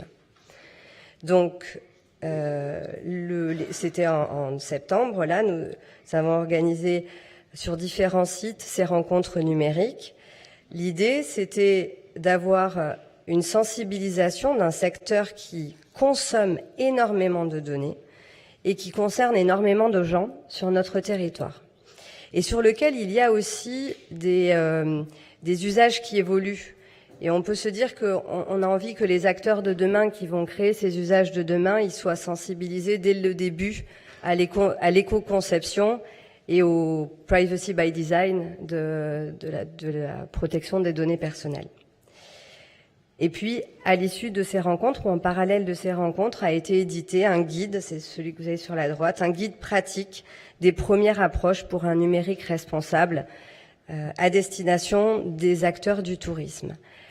Alors là, on est sur un discours qui est beaucoup moins engagé, vous imaginez bien. L'idée, c'est de faire de l'accompagnement au changement et d'aider la transition d'un secteur qui a déjà des usages très avancés. Donc comment est-ce qu'on les aide à trouver eux-mêmes les leviers d'évolution bénéfiques de leurs usages numériques et de leurs pratiques numériques. Le deuxième type de projet un peu significatif, c'est la fresque du numérique. Je ne sais pas si vous connaissez la fresque du climat, si c'est quelque chose qui vous parle, oui. La fresque du climat, la fresque a été réorganisée sur la fresque du numérique. Donc l'idée, c'est d'avoir un atelier animé physiquement dans une salle, tout simplement. Vous avez les vidéos à droite, ça c'était à Mauléon justement pendant les rencontres de fin septembre, sur lesquelles on interroge les différents aspects du numérique qu'on a vus, la partie infrastructure et équipement, la partie e-service et puis service web et puis e-service, et la partie usage. Et grâce à ça, on aborde la question, bien évidemment, de l'empreinte écologique, bien évidemment de la raréfaction des matières premières, bien évidemment des conditions de travail derrière le numérique, et pas que derrière les équipements, aussi la face cachée des géants des réseaux sociaux, par exemple. Qu'est-ce que ça génère aussi, on a notamment un reportage, les Invisibles du clic, qui a été publié en France sur tous ces métiers qu'on ne voit pas, sur les dérives en fait des usages des réseaux sociaux. Ça marche très bien. C'est très intéressant parce que ça parle à plein de publics. C'est assez dynamique, ça crée du débat, ça casse des représentations, et l'Antique anime cette fresque du numérique à plusieurs endroits sur le territoire. Un autre projet très concret, c'est le projet Open Data. On a réussi à fédérer 12 des 16 communes de notre territoire qui ont l'obligation de passer à l'Open Data pour qu'elles fassent une démarche commune, qu'elles s'interrogent ensemble sur quelles données, comment, qu'elles lèvent aussi les freins avec des outils partagés. Voilà, l'objectif, c'est bien de tester une démarche collective d'ouverture des données. C'est un projet qui est soutenu par la communauté d'agglomération, mais pour lequel on a aussi des liens avec Open Data Soft et Open Data France qui nous accompagnent sur l'ouverture de ces données-là. Parce que derrière l'ouverture, il y a bien évidemment la mise en forme de ces données, l'actualisation de ces données, les quelques questions de la vie des données qu'on a trop tendance à oublier quand on crée une base de données. Un autre exemple de projet concret, là sur un aspect plutôt social, c'est la plateforme Ekin.social qui a été développée dans le cadre d'un projet transfrontalier où là, on utilise le support numérique comme outil de mise en relation pour que tout citoyen, toute association culturelle, sportive puisse accompagner une personne qui est suivie en établissement médico-social et lui proposer des sorties en moto, des balades au musée, la visite du musée San Telmo, voilà, des activités partagées à destination spécifique des personnes accompagnées dans le cadre du secteur médico-social. Je pourrais en citer un autre aussi qui est assez récent. C'est une démarche collective des communes sur créer un socle commun de sites web accessibles et responsables pour les communes de notre territoire. Le premier est sorti, c'est celui de la ville de Cibourg. Il est sorti cette semaine ou la semaine dernière.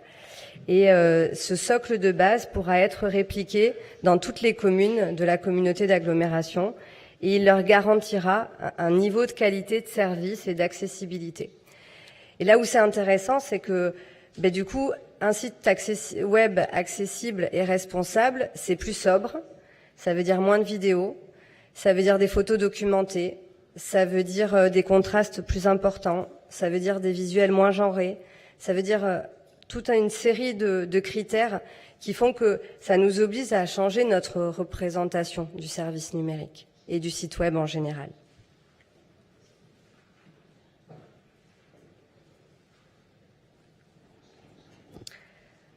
Voilà, donc n'hésitez pas à entrer en contact si ces sujets-là vous intéressent avec l'équipe de l'Antique.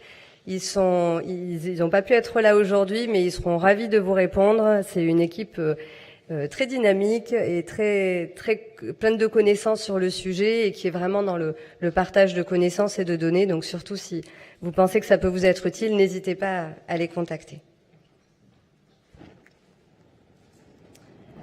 Alors maintenant, je vais passer plus rapidement sur la deuxième partie. La deuxième partie, c'est le témoignage de la coopérative dont je suis associée, qui est la coopérative Atelier Lanberry.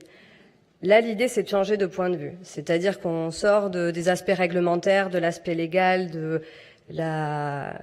tout ce qui est plus conceptuel, autour de, certes très utile, on a vu que ça pouvait se décliner très concrètement. Mais là, c'est plutôt le témoignage de comment est-ce qu'une coopérative, comment est-ce qu'une TPE, une toute petite entreprise sur le territoire a engagé une transition numérique responsable, une numérique responsable. Alors pour vous donner une petite idée de notre activité quand même, on est une structure d'accompagnement à la création d'entreprises et au développement de projets collectifs et on fait du pilotage de projets.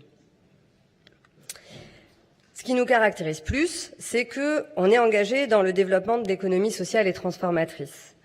On pense que on doit pouvoir construire un territoire avec une résilience économique. Ça fait partie de nos champs d'action. On est engagé dans la montée en compétence des personnes. On est un organisme de formation. Il nous paraît important que quand on explique quelque chose, les gens en face puissent le comprendre, se l'approprier, devenir meilleurs que nous. Et que ça fait partie de la solidité territoriale.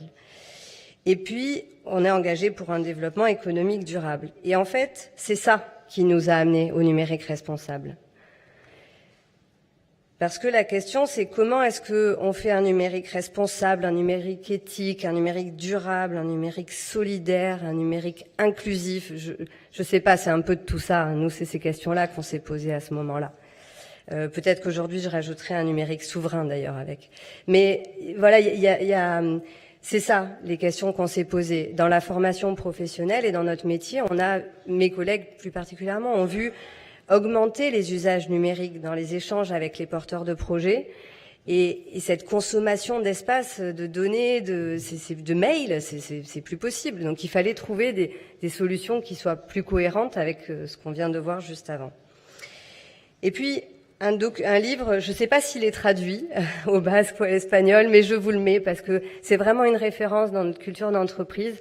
Petite poussette, c'est un livre qui a été écrit par Michel Serres, qui est un philosophe français qui est décédé maintenant, mais qui est un philosophe français.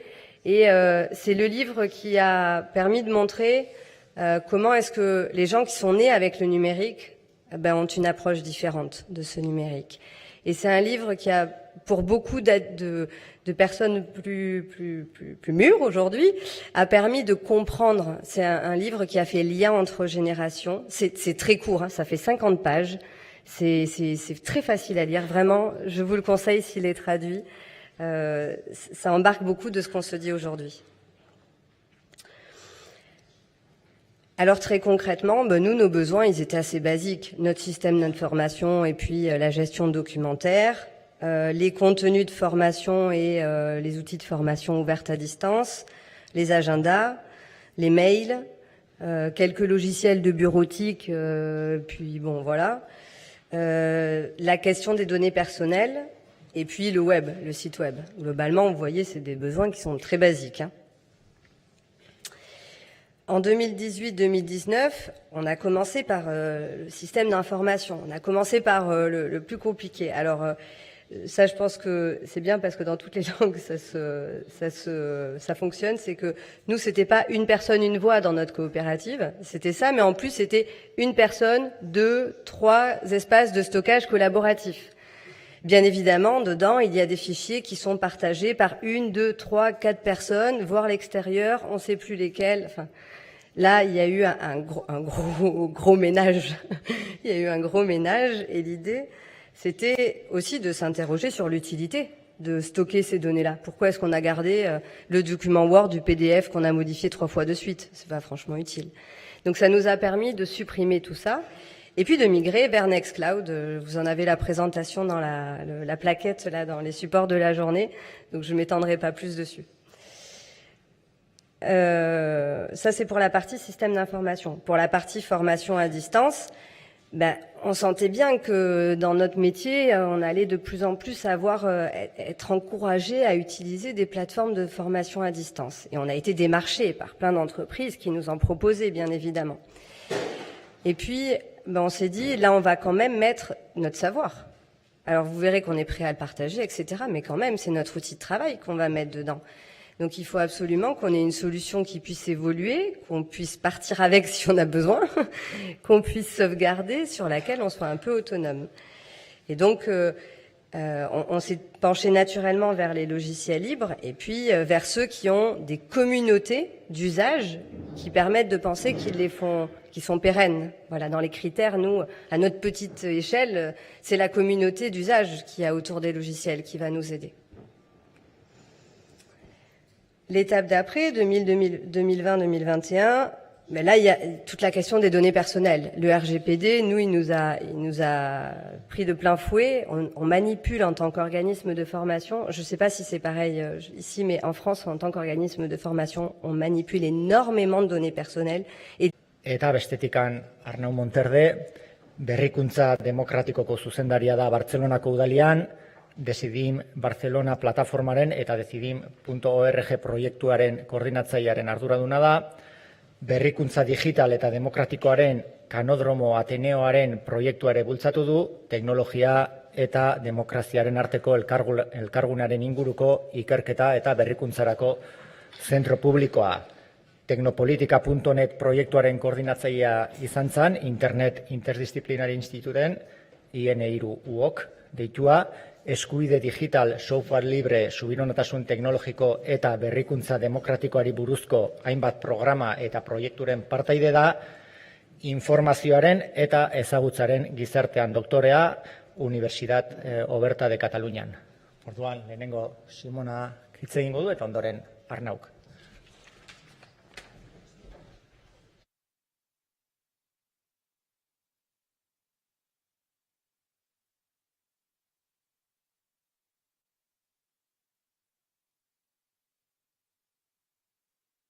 Hola, me toca ya. ¿Me oís, no? ¿Sí? Vale. Bueno, buenos días. Muchas gracias por organizar. ¿Perdón? Vale, puedo hablar, ¿no? Es que no os veo solo en parte y no sé entonces si... Vale. Buenos días, muchas gracias por organizar este espacio para poder avanzar en nuestros derechos fundamentales en ámbito digital y en ámbito de educación. Yo he fundado XNet, nos ocupamos de derechos democráticos y de innovación democrática. He fundado XNet en 2008 junto con otros compañeros, nos ocupamos de muchas cosas, pero concretamente en 2019 nos vinieron a ver unas familias con hijas y hijos de entre 4 y 9 años diciendo que en las escuelas le pedían la autorización para que toda la actividad digital de todo tipo, la nube, el correo, calendario, documentos colaborativos, Classroom, todo se hiciera a través de la plataforma Google, que tenían que firmar esta autorización. y que si no la firmaban tampoco había una otra alternativa. Entonces, a partir de aquí nos dimos cuenta que el fenómeno es difusísimo, o sea, es mayoritario. De hecho, solo una minoría de casos, no solo aquí, sino a nivel europeo, que es nuestro ámbito de actuación, seguramente mucho más allá que solo a nivel europeo, están en esta misma situación y hemos planteado que esta situación se debía de revertir. ¿Cómo revertirla? Pero para hablar de esto, primero, entonces a partir de aquí nosotros hemos empezado a escribir y hemos preparado un informe a nivel europeo partiendo de este trabajo, que este informe se llama Propuesta para una digitalización democrática y soberana de Europa. Y entonces quiero un momento explicar algunas cosas. Primero, ¿por qué hablamos de digitalización democrática? Cuando hablamos de digitalización democrática, nosotros queremos decir que la digitalización no es un fenómeno meteorológico. Nuestros políticos, nuestras instituciones se comportan como si la digitalización fuese una cosa que sucede, y ellos hacen así y cuando abren los ojos, todo está digitalizado. Naturalmente, nosotros consideramos que esto es una grave dejadez de funciones, además es una vulneración de numerosos derechos, porque estos espacios evidentemente han sido ocupados y todavía más a raíz de la aceleración de la digitalización por el COVID, han sido ocupados por grandes compañías multinacionales y Big Tech como Google, como Microsoft, que muy legítimamente ocupan estos espacios porque es su trabajo. La cuestión es que el trabajo de nuestros políticos y de nuestras instituciones no es el de no tener un diseño de cómo en la era digital digitalizamos nuestros servicios públicos. Y entonces, la digitalización que nosotros exigimos a las instituciones es una digitalización democrática. ¿Qué quiere decir esto? Quiere decir que los derechos humanos, los derechos fundamentales en ámbito digital y los derechos digitales deben ser garantizados por diseño y por defecto, desde el diseño y por defecto en la digitalización de los servicios públicos. Y esto quiere decir tres cosas, básicamente. Auditabilidad del código. Es decir, tenemos que saber las máquinas del digital, las aplicaciones que se utilizan para digitalizar los servicios públicos, debemos saber exactamente qué hacen con nuestros datos y con nuestros contenidos. Y esto solo se puede hacer con un software que dé libre su código, es decir, el software libre. Primera cosa. Segundo, deben ser interoperables. Es decir, que si yo genero un contenido o recopilo unos datos o utilizo unas aplicaciones de un proveedor, debo poder marchar de este proveedor sin perder los datos que son mis datos, los contenidos que son mis contenidos. Interoperabilidad. Esto, una vez más, principalmente lo garantiza el software libre, pero en todo caso debe ser un requerimiento sine qua non. Y todo esto conforma la soberanía de los datos, tanto para las instituciones, para los estados, pero también para cada una de las personas.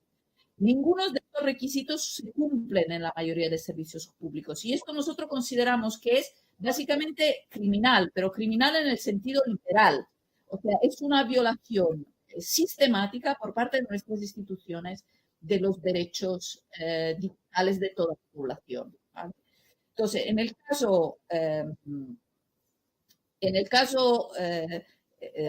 entonces, ¿cómo tiene que ser la digitalización? La buena noticia es que el software libre estaba ahí muchos antes que llegase todo esto. El software libre, quiero decir, no tenemos, como dicen los hackers, no tenemos que resolver los problemas dos veces. Todo ya está ahí. Esta es la buena noticia. La mala noticia es que como está infrautilizado institucionalmente a escalas grandes, como las redes clientelares de la política promueven código cerrado, copyright fanático, grandes corporaciones, monopolio, etcétera, lo que tenemos, el software libre no está adaptado a una agilidad que sirve a una aplicación que sirva para que personas simplemente entiendan que, o sea, que no deban hacerse militantes del software libre. Si tú eres un profesor o profesora de, no sé, de letras o de un ámbito que no es el digital y entiendes que, o como estas familias, ¿no? Que hacen otro trabajo, pero entienden que no, que quieren una digitalización con estas características y no con las que se proveen ahora por parte de las grandes tecnológicas. Entonces, tú pero debes poder digitalizarte fácilmente sin haber de ser un militante y aprender tecnología y aprender informática, etcétera, etcétera. Entonces, esto todavía no está.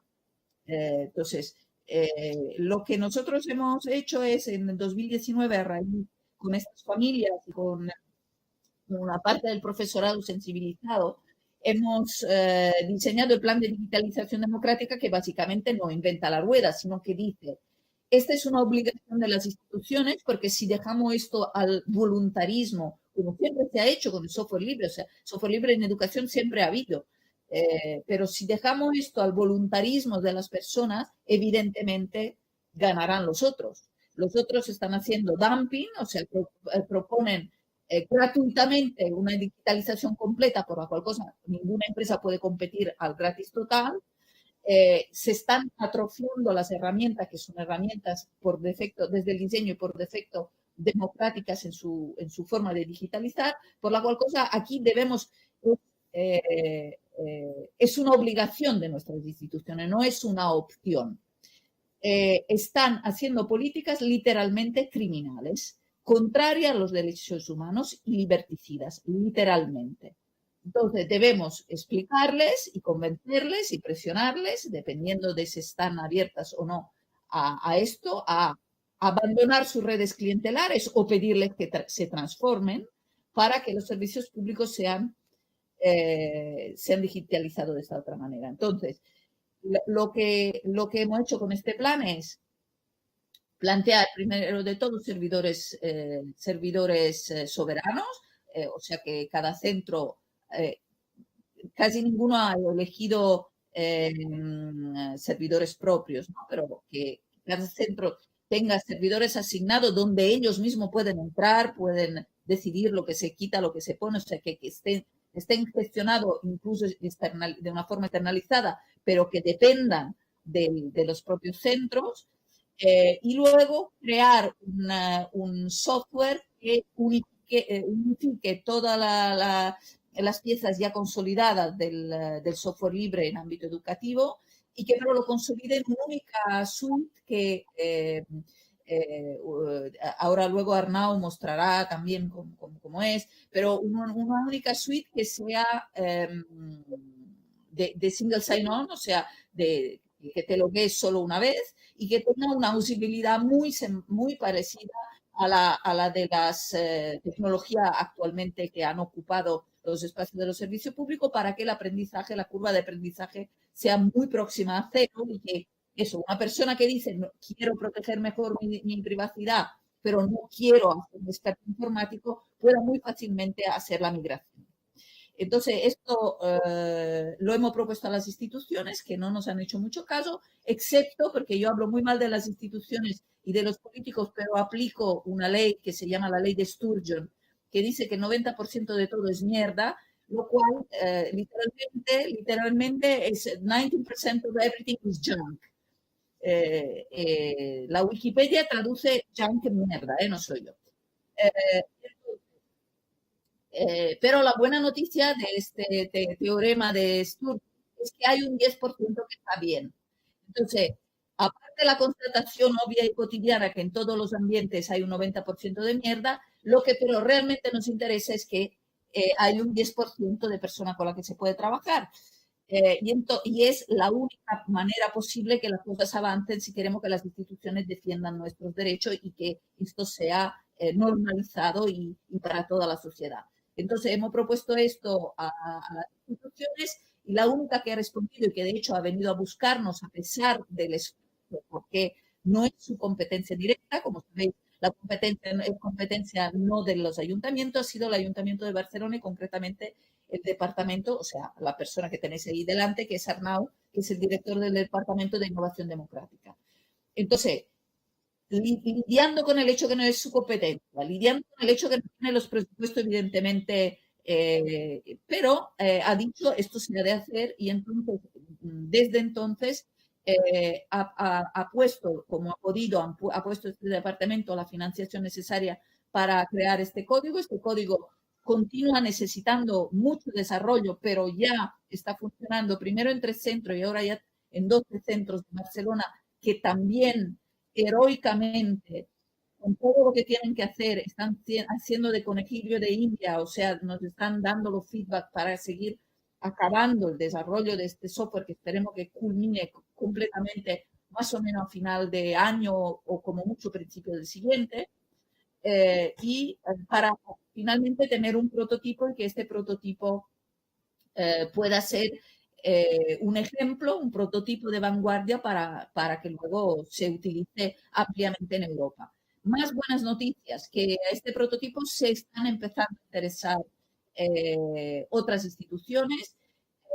La primera a nivel de Estado español ha sido el Parlamento Vasco, que como sabéis ha aprobado una moción diciendo que en todo caso algo por el estilo, no sabemos todavía si será la adopción del DD, pero que algo por el estilo sí se debería implementar a nivel de gobierno vasco. Parece que algo se mueve en Cataluña en este sentido, por fin, que era en teoría el primer interlocutor porque era de su competencia. Se está moviendo el gobierno central. El gobierno de Francia está se está interesando, está muy interesado y estamos empezando negociaciones muy serias con el gobierno de Francia. Hemos hablado con el gobierno de Dinamarca, estamos en conversaciones con la Comisión Europea, ya que un pequeño esfuerzo ciudadano y creo,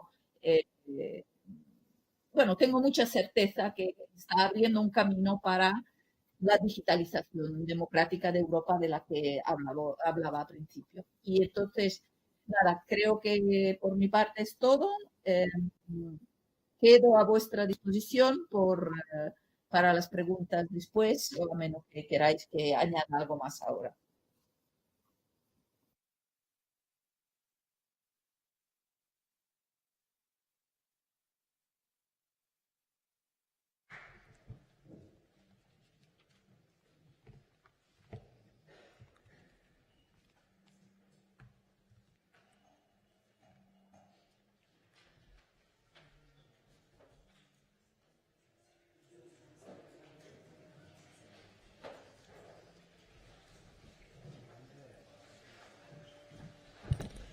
Sí. ¿Se escucha bien?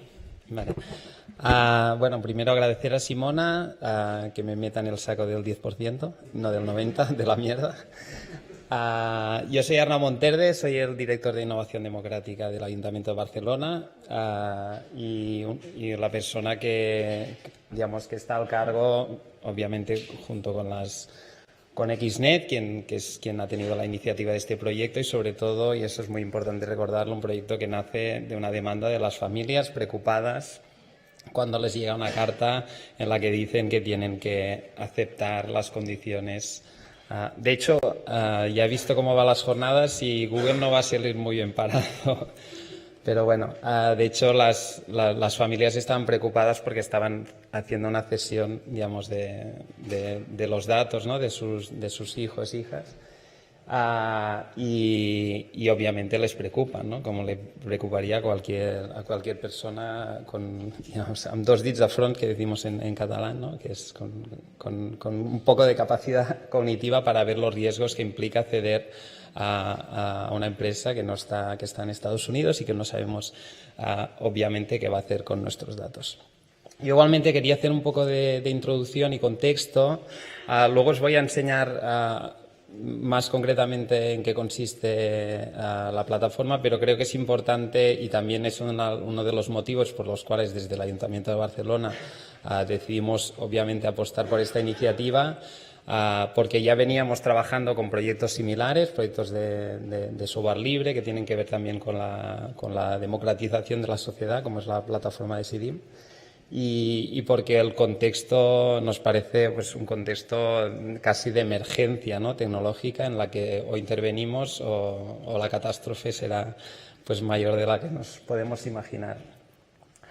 La primera cuestión que ya se ha comentado hoy aquí, pero que es fundamental recordar, es la concentración de poder total que existe en el sector tecnológico. Y no solo es una concentración de poder en la medida que las empresas más importantes del mundo hoy son las tecnológicas, sino que esto crece y se agranda año tras año. Es decir, que estas tecnológicas cada vez tienen un rol más importante. No solo las GAFAM, ¿no? Ahora se ha perdido la F por este prototipo que nadie sabe lo que es el proyecto de Mark Zuckerberg, de Meta, pero también algunas grandes tecnológicas en China que también están empezando a ocupar y a representar esta concentración de poder. Y además, no solo cuando estamos hablando de las grandes tecnológicas, estamos hablando de grandes tecnológicas que no operan solo en la capa del software, sino que operan en la capa de las infraestructuras. Google, Amazon, Microsoft son propietarios de la mayoría de cables desde donde circula Internet, son propietarios de la mayoría de servidores, o sea que no solo están controlando la capa del software, están controlando todas las capas del digital, ¿no? Y además, obviamente, y esto cada vez se está hablando más porque es otro riesgo asociado, que es que las infraestructuras, no estamos hablando de infraestructuras de cosas inmateriales que están en la nube y que no tienen ningún tipo de impacto en el planeta, sino al contrario, estamos hablando de infraestructuras que contaminan, que consumen grandes niveles de energía y que obviamente tienen un efecto muy fuerte sobre lo que es la crisis climática. Hablando de Google, pues mira, consume 15 millones de toneladas de CO2, ¿no?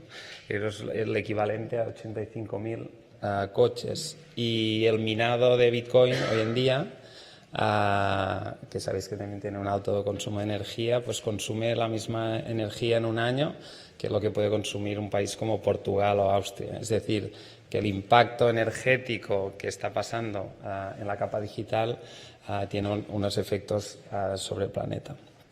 Y además, estas infraestructuras que ya están radicalmente privatizadas, la carrera por su privatización es mucho más grande, ¿no? De hecho, este señor, Elon Musk, que está haciendo también un gran esfuerzo para erigirse otro de los grandes magnates del mundo, ha empezado un proyecto de lanzar satélites que tengan la capacidad de servir Internet al conjunto de la población. Miles de satélites que van a servir Internet. Imaginaros si nos preocupan los datos en los servidores de Google, pues imaginaros lo que nos debería preocupar Internet en manos de este señor y en manos de toda su red de satélites. Y Amazon está haciendo exactamente lo mismo, ¿no?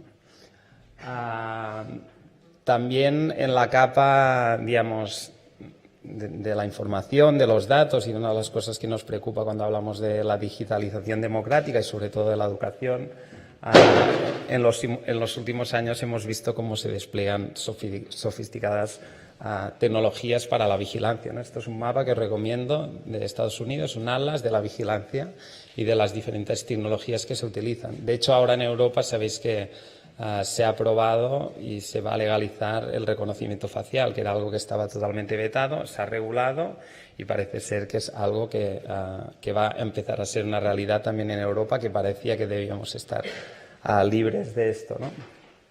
Por suerte, en Europa también hay iniciativas que intentan poner algo de control y regulación sobre lo que están haciendo las grandes plataformas y tecnológicas.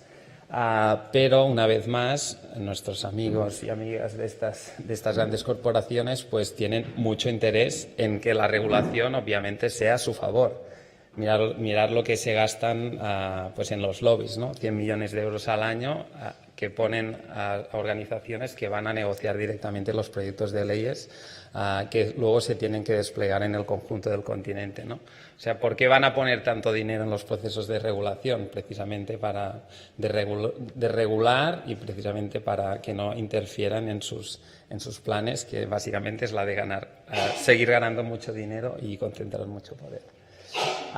Por suerte, a veces a Google también le cae alguna buena y precisamente tener marcos jurídicos que defienden derechos y que defienden, pues en este caso, los datos personales, pues pueden caer multas, ¿no? Pero solo es...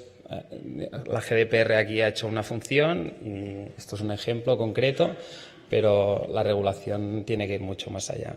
El problema es que avanza tan rápido que es muy difícil también tener la capacidad de intervención. Luego en los datos, ¿y por qué hablamos de digitalización democrática y de los datos? ¿Y por qué nos preocupan tener servidores seguros y que la gente pueda proteger sus derechos? Porque no pasen cosas como estas, ¿no? Que Facebook ceda pues los datos al gobierno para perseguir el aborto, ¿no? Por ejemplo. Para perseguir a una madre y una hija en una conversación que han tenido privada por uno de sus canales y a través de eso son perseguidas, ¿no? Lo que no tiene ningún tipo de sentido. Pues Facebook obviamente no tiene ningún problema en proporcionar estos datos, igual que no lo tendrá Google cuando tenga que proporcionar datos recogidos en las mismas escuelas, por mucho que digan que no hacen ningún uso de esos datos, que obviamente no nos lo creemos. Obviamente no nos lo creemos, pero porque seguro que a esos datos ya están alimentando sus máquinas de procesado, sus perfilados de alumnos y de nuestros hijos e hijas que ya están generando información a estas plataformas. Esta frase es muy interesante, que dice Internet es un arma de doble filo, es una espada de doble filo, está bien para la democracia, pero está mal, ¿no? para el medio ambiente y la tenemos que utilizar de manera inteligente o sabia. ¿Sabéis quién ha dicho esto? ¿Alguien lo sabe? ¿Les suena esta frase? Es imposible que sepáis quién lo ha dicho, porque lo ha escrito esto un algoritmo. Un algoritmo a través de dos conceptos, el de democracia y el de tecnología. El de democracia e Internet. Yo le puse dos palabras y me generó este contenido. Un contenido bastante lógico, bastante coherente y bastante incluso acertado, ¿no? Estos son dos descripciones que me lanzó el algoritmo. Pero digamos, el algoritmo que se construye a partir de datos que están generando las redes también es otra de las capas, no solo los datos, sino la capacidad que tienen los algoritmos de pensar por sí solos, es otra de las capas a las que le tenemos que poner mucha atención y que son otro de los riesgos que puede tener una digitalización democrática si no atendemos. Ahora que no solo las administraciones públicas han tenido un rol, digamos, de lanzarse sin ningún tipo de pudor a la absoluta privatización de las infraestructuras digitales, sino que ahora se van a sumar a la ola de la inteligencia artificial y vamos a privatizar los algoritmos, no va a existir un control público, un control democrático de lo que pasa en la inteligencia artificial. Y otro riesgo asociado en la capa, digamos, del procesado. Por suerte también hay iniciativas, ¿no? como la de Why is AI, porque la inteligencia artificial es una cuestión feminista, que es una guía para administraciones públicas sobre criterios éticos y democráticos que tienen que aplicar cuando están desarrollando a inteligencia artificial, ¿no? Y obviamente por no hablar de los impactos materiales, económicos y los conflictos que se desarrollan desde las propias plataformas, ¿no? Hemos visto conflictos de lo que llamamos el capitalismo de plataforma, conflictos en Amazon, en Uber, en los riders, los impactos en las ciudades de servicios como Airbnb, etcétera.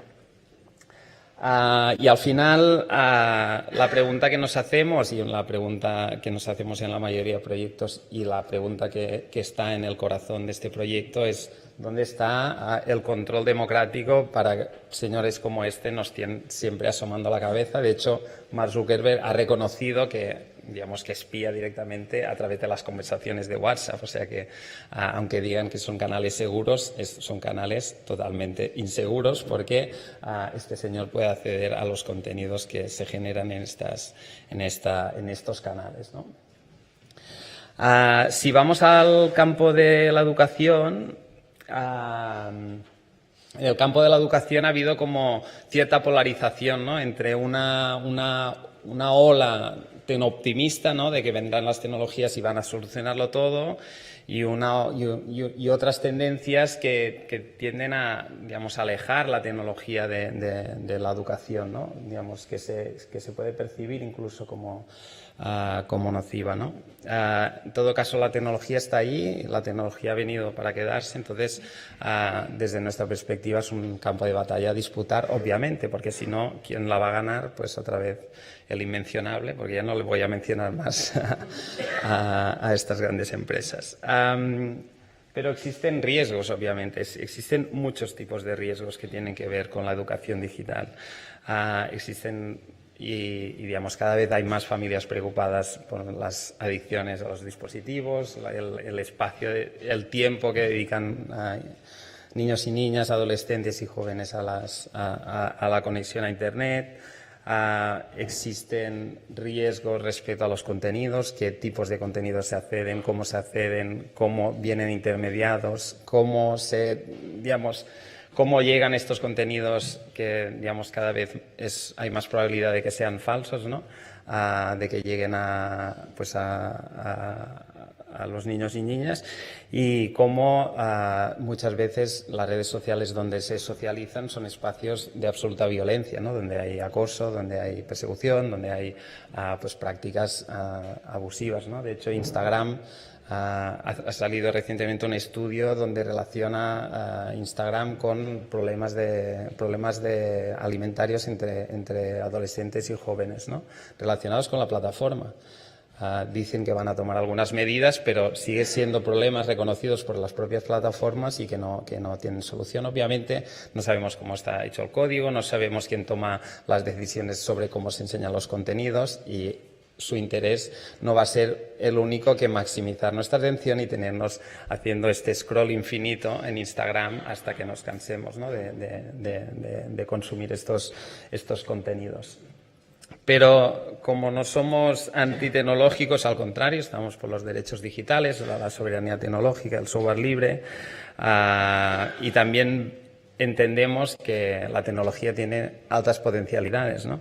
Tiene potencialidades relacionadas precisamente con la colaboración, ¿no?, que está en el corazón de los proyectos del software libre, con el compartir, con el conocimiento abierto, el libre acceso al conocimiento, y toda una serie de valores que construyen otra manera de no solo pensar la tecnología, sino también de pensar la sociedad. Pero el primer claim que hacemos es que para el despliegue de cualquier tecnología tenemos que aplicar, igual que pasa en la cuestión climática, y que por desgracia tampoco se aplica, el principio de precaución. Es decir, ante lo nuevo tenemos que ser precavidos porque no sabemos tampoco los impactos que va a tener.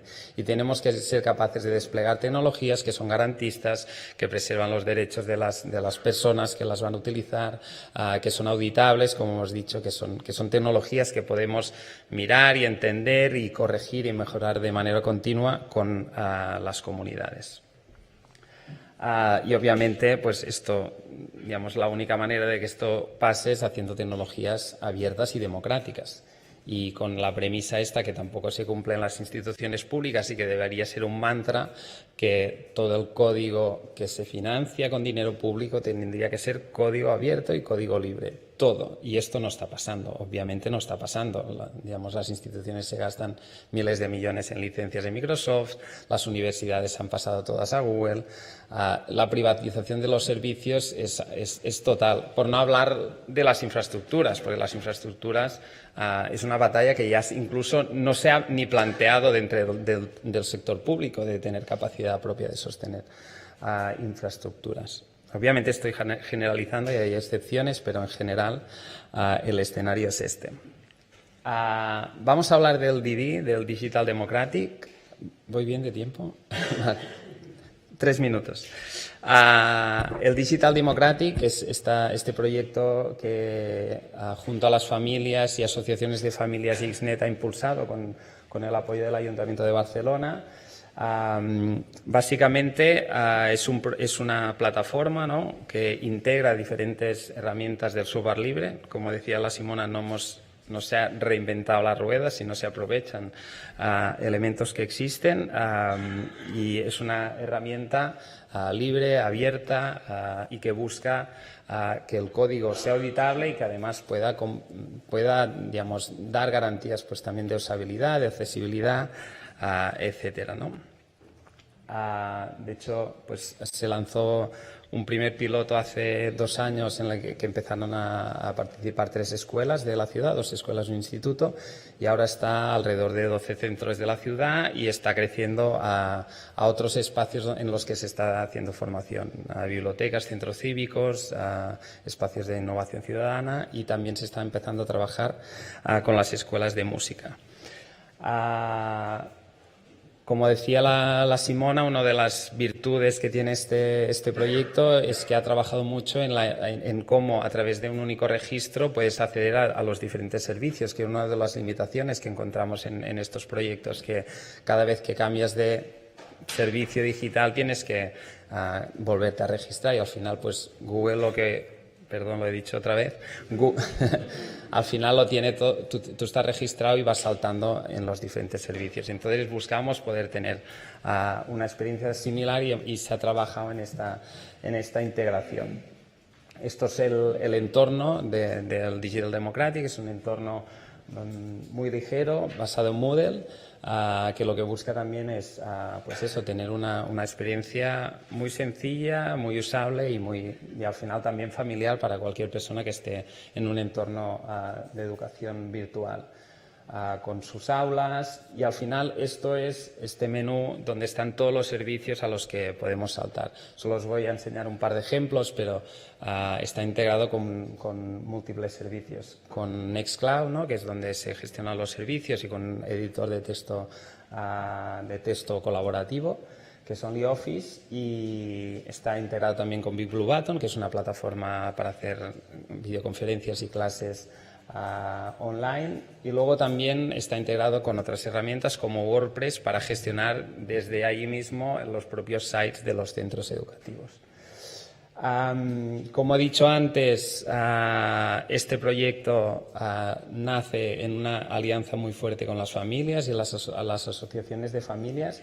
En Cataluña está la FA, que es la Asociación de Familias de Cataluña, en la que hay más de 400.000 familias y, digamos, y actualmente están haciendo una labor muy importante en difundir y extender la idea de la soberanía tecnológica y la importancia de preservar los datos y los derechos digitales de nuestros hijos e hijas. Esto es una foto de algunas de las herramientas que se han integrado en el DD, con Moodle, Nextcloud, WordPress, Etherpad, Big Blue Button. Y obviamente es un proyecto de software libre con una GPL3, con una licencia libre, y esto es el repositorio en GitLab. Y sí. Entonces,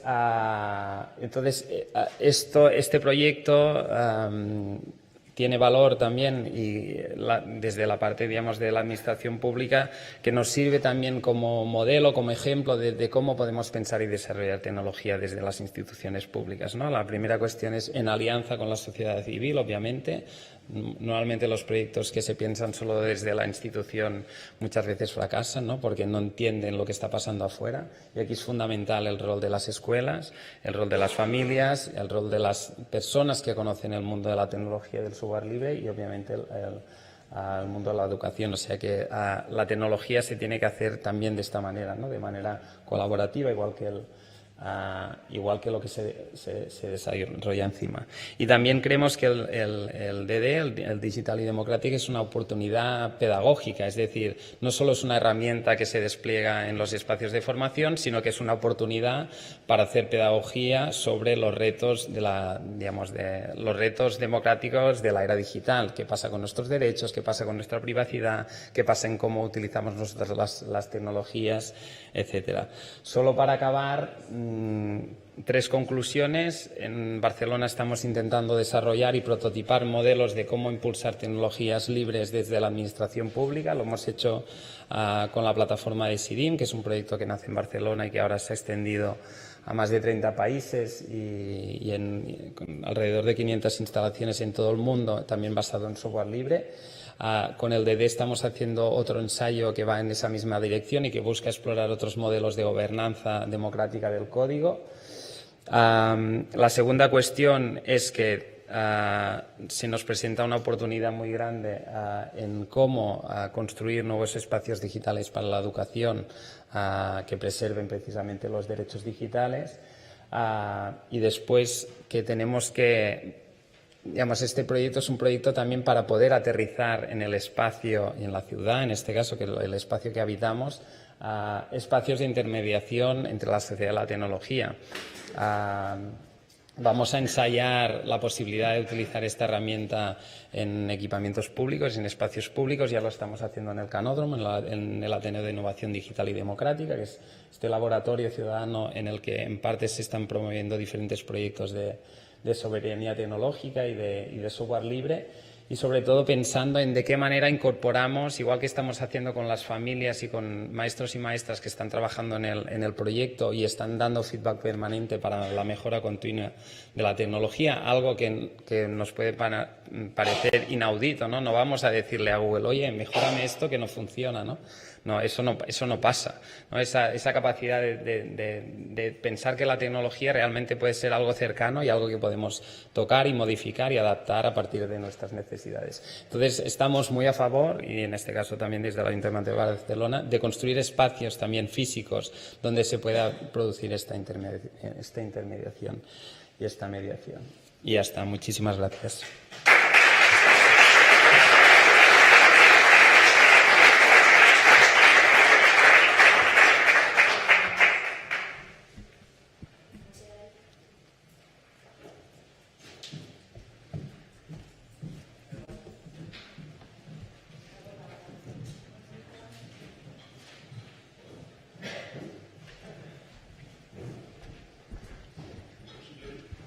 ¿Se oye? Sí.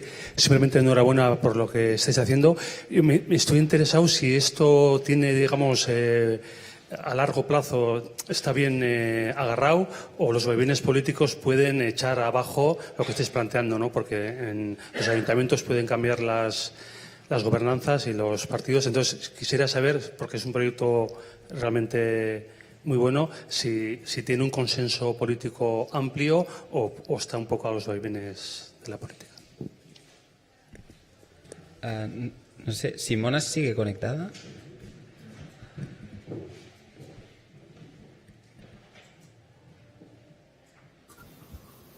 Aquí estoy. Vale. Sí, no sé si has escuchado la pregunta, Simona. Sí. Vale. ¿Quieres contestar tú o contesto yo?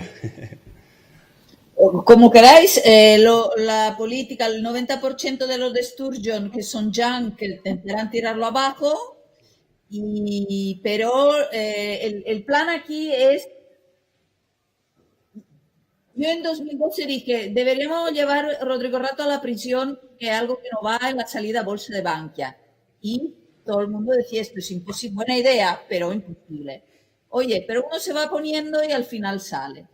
Y esto es un poco lo mismo. O sea, es talmente obvio que hay algo que no va, que esto es uno de los caminos para que esto se consolide y os digo, hay ya una reversión de dirección. Pero si esto está, en todo caso, nosotros estamos planteando cosas que todavía no podemos explicar públicamente para que este código a mantenerse y tener una autonomía suficiente como para cuando vengan gobiernos fascistas como es en Italia, poder tener nuestra autonomía y no deber contar con las instituciones. Esta es mi respuesta, pero igual algo que parte del 10% de las instituciones tiene otras cifras que yo no tengo. Sí, yo solo añadiría que obviamente es un proyecto que ahora mismo ha tenido dos fases de financiación y tiene financiación garantizada hasta 2024 y esperamos que pueda seguir, pero lo que se está trabajando precisamente es que sea el Gobierno de Cataluña quien asuma, porque es quien tiene las competencias y la responsabilidad de ofrecer. Entonces, estamos en conversaciones precisamente para ver de qué manera esto se despliega, ¿no? Porque se está haciendo un poco al margen de las competencias de la Ciudad de Barcelona. Sí que es verdad que en la Ciudad de Barcelona toda la parte educativa se trabaja conjuntamente entre un consorcio que es mitad ayuntamiento y mitad Generalitat. Bueno, de hecho es 60-40. Pero no tiene teóricamente este consorcio capacidades sobre gestión de infraestructura digital de los centros.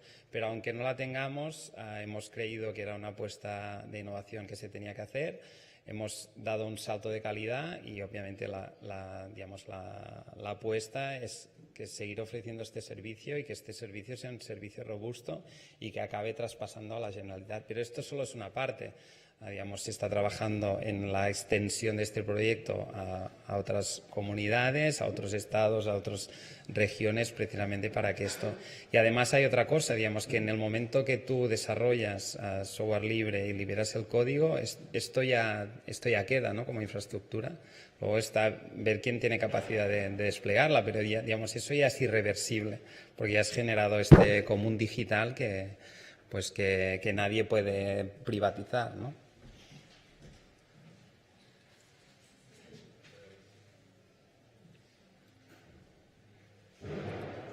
Muy bien. Bueno, pues muchas gracias.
Bai, entzuten da, ez?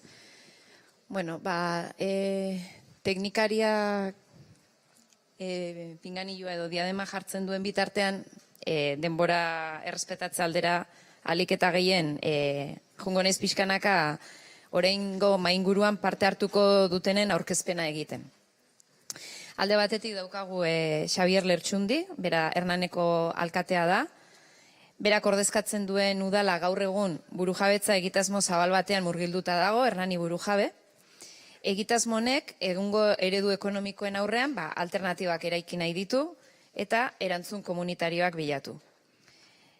Proiektu zabal honek hainbat sektore barne biltzen ditu eta elkar lotzen dituen egitasmoa dauda sektore edo arlo desberdinak elkar harremanean jartzea da helburua. Zaintza, elikadura, energia, telekomunikazioak, merkataritza, bioaniztasuna, etxe bizitza, kultura, gero Xabierrek azalduko digu hobeto. Bestalde, Gorka Obejero daukagu, Arruazuko alkatea. Sakananet proiektuaren ordezkari gisa parte hartzen du, mainguru honetan, eta Sakananet telekomunikaziozaren mankomunatu bezala definitzen dute, eta bere helburua eskualdeko udalerri eta toki guztietara zuntz estaldura eramatea da. Ondoren, Leire Udabe, ekonomia sozial eraldatzaileko proiektuen sorreran eta sustapenean eta elikagaigintzan eta elikadura burujabetzan esperientzia duen pertsona. 2015an sortu zen eta Zarautzen kokatuta dagoen Lakari Kooperatibako sortzailetako bat, eta gaur egun bertako langile bazkidea. Lakari Kooperatibak hasieratik garbi izan zuen, behaien jarduna aurrera eramateko beharrezkoa zela, teknologiak ezaugarri jakin batzuk eukitzea, ahalik eta burujabena izatea alegia. Eta bere esperientziatik baita ere, inguru honetako hausnarketan hartuko du parte. Eta azkenik, Josu Arizmendi, Lauhaizetara Euskaltzaleon topagunekoa, Errenterian, talde eragileko eta eraldaketa digitalerako lantaldeko kidea, besteak beste. Lauhaizetara elkarteak ere digitalizaziorako urratsak ematen hastea erabaki zuen, eta digitalizazio hori ahalik eta burujabena izateko erabaki hartu zuten. Josuk Lauhaizetara elkartearen esperientzia kontatuko digu, eta egin nahi dugun hausnarketarako ere, seguru, baliagarria izango zaigula. Aurkezpen hauen ostean, eta gaian pixka bat sartzeko galdera bana botako dizuet. Ez dakit nik ja adibidez Xabierrek hitz egitea daukan, edo zerbait egin behar dezun? Bai, itxungo du. Igual, bitartean Xabierren aurkezpena kargatu dezakegu. Eta hori bai, hemen sortzen dien galderak edo hausnarketak nahiko genuke hasieran esan dudan bezala, ondoren izango ditugun lan dinamikei begira ere, nolaiteko lotura izatea, ez? Orduan, edozein... Bai.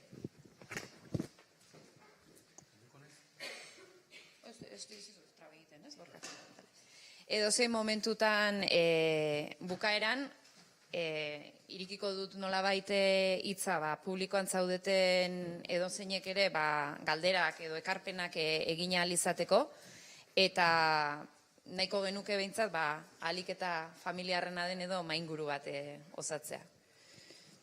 Orain uste dut baietz, ja aktibatuko ditula pinganillo, osea diadema guztiak. Bale, Xabier, zuretzat nahiko nuke publikoari azaltzea pixkat Hernani burujabe egitasmoa zergaitik sortu zen, zein dian bere ezaugarri nagusienak, eta burujabetza eredu horretan teknologia non kokatzen den edo non irudikatzen dezuten. Ordu erdiko saioa izango da, beraz nik jungonez pixkat igual emozten, Zaituk naiz labor, egon handenei, eskerrik asko. Elika aipatu duen bezala, Hernani burujabe zer da? Hernaniko udalak herriko eragileekin batean martxan jartzen dugun plan estrategiko bat, tokiko garapen jasangarri bat egiteko, ez? Bi galderei erantzuten dira. Badu parte oso abstraktua dana eta oso diskurso ideala ematen duna, baina gero praktikan benetan gauzatzen ari geana, ez? Bi galdere izaten duen bezala, bi galdere erantzuten dira. Zer nolako Hernani nahi dugu, ez? Bai orain eta bai epe labur batian, epe ertain labur edo baita etorkizun urruneagoko batian, eta batez ere, Hernani hori nola eraiki nahi dugun, ez? Eta horrek badu lotura partaidetzarekin. Zergatik dator hau zergatik abiatzen dugu apostu hau Hernanin, esango nuke, bai, igual motorra edo dinamizatzailea Hernaniko udala izan dela, alderdi instituzionala izan dela, baina alderdi instituzionalak ezingo luke olako plan estrategiko bat abian jarri, aurretik herriko eragileekin, elkarteekin izandako esperientzia eukiko ez balu, ez? Iruditzen zaigu tokiko burujabetzek jendartearen beharrak hobeto ase ditzakela, eta horren adibidea pandemian gertatu zana, ez? Pandemian konfinamentu perimetrala genitunean, edo tokikoak asetzen zituen gure beharrak, edo gure beharrak ase gabe gelditzen zean eremu desberdinetan, ez? Sektoretako erabakiak hartu daitezke tokian bertan, eta tokian bertan hartzen balin badia tokiko realitateari egokiago edo modua errealago batean egokituak egongo dira, eta batez ere, eta hau lehen esaten nolako Hernani bat nahi dugun, nola egin nahi dugun bide hori komunitatea indartu dezakelako, ez? Hemen badago partaidetzako beste paradigma batean ere sartu nahi genuen. Genitun urte luzetan partaidetza foro desberdinak nun erabakiak ere hartzen zian, eta Hernaniko udalak erabaki horiek herritar foroien erabakiak asumitzen zituen, baina salto kualitatibo bat ere eman nahi genuen, ez? Eta hortik abiatzen genuen, holako plan estrategiko integral bat, benetan handia dana sektorik desberdinetan. Nola burutu tokiko burujabetza hauek?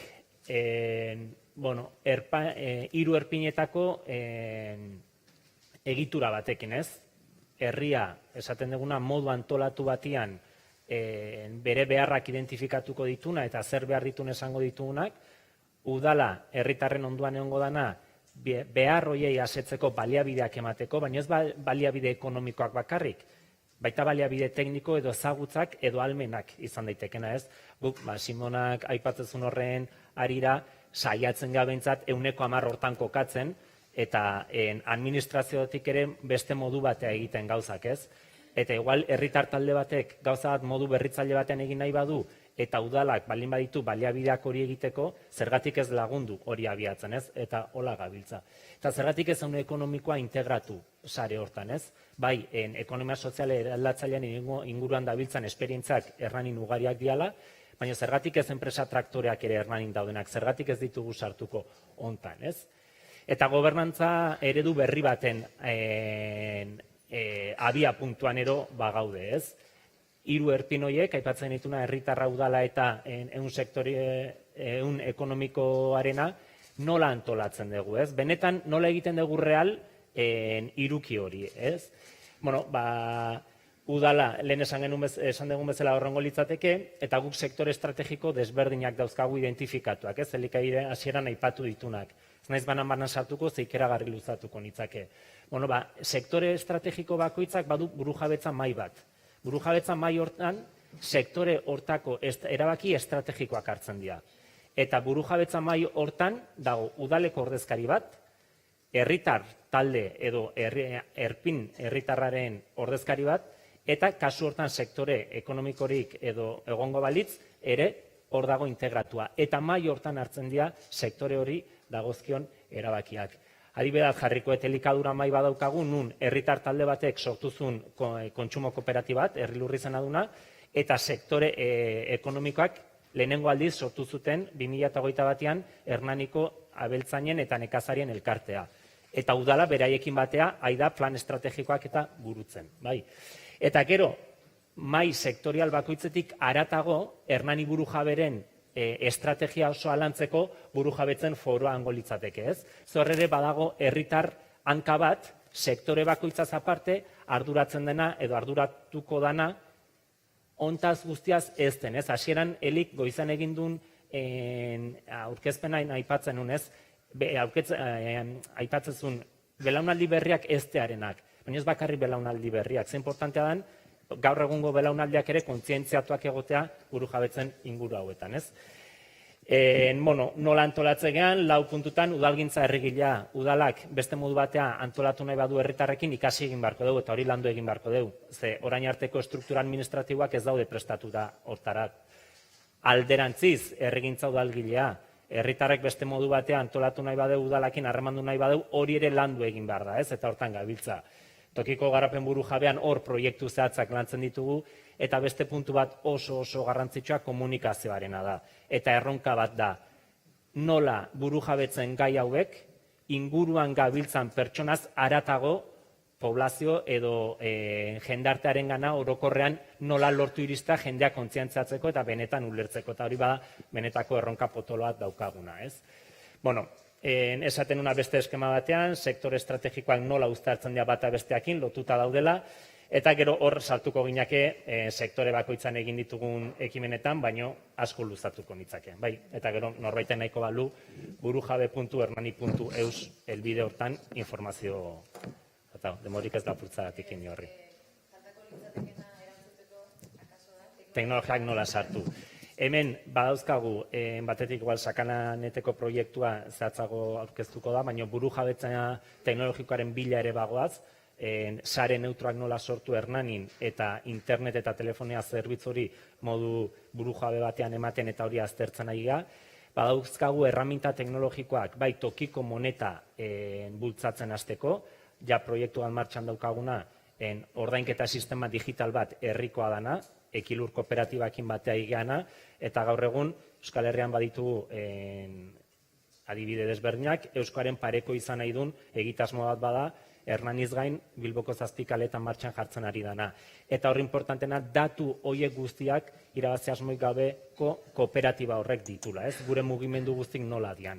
Eta zaintzaren sektorean ere badaukagu Gislanekin batera, egoera zaurgarrian egon daitezken adinekoak detektatzeko sistema informatiko bat ere, eta horrela importantena, datu horien jabetza udalarena dela eta udala kontrolatzen dula, ez? Orduan, teknologia behar beharrezkoa da, zaharlerro bezala txertatzea, baina goiz guztien ikusten nahi gamezela, modu batea edo bestea egin dezakegu, ez? Bale, eta Gorka, zuen kasuan telekomunikazioa alorrean eragin duzue, eta hor sakananet proiektua daukazute. Zer da telekomunikazio sare mankomunatua izatea? Bai, lehenbizko esan, igual, pixkate zehazteke, beharragatik sortzen dugula sakananet, ez dela benetan kontzientziazio edo autopolitiko batetik abiatzen, hori importantea da. 14 herri gaude sakanan geunden zuntzari gabe, zuntza zerbitzuri gabe, eta hortik abiatzen gara. Udal bat, Ergoiena 3 udalerriekin Movistar etortzen zaien denean, bertan bera uzten dute proiektu hau, hori ikusten da kontzientziazio gehiagiz dagoela, eta orduan guk nolabait ere proiektua indartzeko, dagoeneko zun zerbitzua dituzten, Irurtzun, Etxarri, Uarte, Lakuntza Tarbizu, barne biltzen ditugu proiektuan, beraiek elkartasun ekonomiko eta babes politikoa ematen digute, eta orduan, sakanaren proiektua, sakana bailarako lurralde erdia hartzen du, eta biztanleen 40%, ez? 15 udaletatik 8 gaude. Orduan, proiektua pixkat hor dago, baina abiatzen da pixka bat beharratik eta ez kontzientziatik, ez? Orduan, orain gure helburua da, mankomunatu proiektu hau nolabait ere egonkortzea eta kontzientzia sortzen hastea. Mankomunatua da, alde batetik, Katalunian sorrera duen Gifinet fundazioa pixka bat nolait ere zuzendaritza teknikoa eta eraman duelako, eta baita ere dirua jarri du. Gero gaude 8 udalerri dirua jarri dugunak, eta gero erabiltzaile beraiek ere doaintza bat eginez, eta fakturan beherapena izango dutenak, proiektua ere laguntzen dute eta inbertsioan laguntzen dute, ez? Mankomunatua da horregatik, gaudelako instituzio publikoak, Gifinet enpresa barkatu fundazioa, eta erabiltzaileak. Eta sakanako mankomunidad ere bai. Eta gero, sare neutro eta librea da. Hau da, edozein operatzaile telefoniakoa edo internetekoa, bertan parte hartu dezake, beti ere, nolabait ere, dumpina egingo ez dutela ikusiz, edo ematen ez duten zerbitzuak kobratu gabe, nolabaiteko olako ikuskaritza lana egiten du Gifinet enpresak, eta horregatik operatzaile handiak ez dute sekulan sare hauetan sartu nahi, baizik eta beraien propia egiten dituzte, ez? Horren erronka da, momentu honetan, interneta dauden herria handixea hauetan, nolabait ere, muturra sartzea. Leire, zuen kasuan, Lakari kooperatiba martxan jarri zenuten, eta ja martxan jartzerako momentuan, teknologikoki, erabaki batzuk hartu zen dituzten, ez? Konta iguzu, nondik nora joan zen erabaki. Igual testu ingurua emate aldea, lakarire bai zergatik sortu zen uste kontatzia garrantzitsua dela. Lakari justu larun bat ontan 7 urte ditugu, sorteko, bai, bintzat honean iritsi geha. Gure helburua gehiago, buru jabetza eta hitz egiten gabiltza, errani buru jabere oso proiektu kompletuak, baina guk bageneukan elikadura buru jabetzan hilduan ez, elikadura eta kontsumo jasangarria sortzeko helburu bat, baina horretaz gain guk ehun ekonomiko hortan kokatzea, baina ekonomia sozial eraldatzailean ez, bestelako ekonomia eredu batetik abiatu nahi genuen guzti hau. Orduan, bestelako ekonomia eredu baten eta batez ere kooperatibismoa, ingenun kooperatibismoan aldeko autu bat, eta hor hemen gaur goizean komentatu duen kudeaketa demokratikoan irizpidea da guri hasieratik gure oinarrietan zeonez, beste elementutako bat. Orduan, kudeaketa ekonomiko hortan, elikadura buru jabetza esan gure azken helburu nagusia, baina argi ikuste geuna zen buru jabetza ezberdinen arteko gurutzaketa bat ere ezinbestekoa zala, azkenean gure proiektuak lurralde baten kokatzeia, herritar batzuen beharrai erantzuteio, eta guzti horrek konplexutasun bat eta ikuspegi sistemiko bat ere eskatzeu, ez? Orduan, hor elikadura buru jabetza bai, baina autu egin genuen teknologia buru jabetza, telekomunikazio buru jabetza, finantza buru jabetza, energia buru jabetza bai. Orduan, Hernaniko eskala handi hori guk bai ikuste genuen gure proiektu eta gure kooperatibatik ere egingarria zala, ez? Azkenean, azkenengo mundu mailan uste eraman gaitula beti espezializazioa, bakoitza oso modu individualizatean funtzionatzea, eta guk argi ikuste dugu, nahiz da bidea zaila izan da, edo ezain erresa, konplexutasunetik sortu berritugula proiektuak.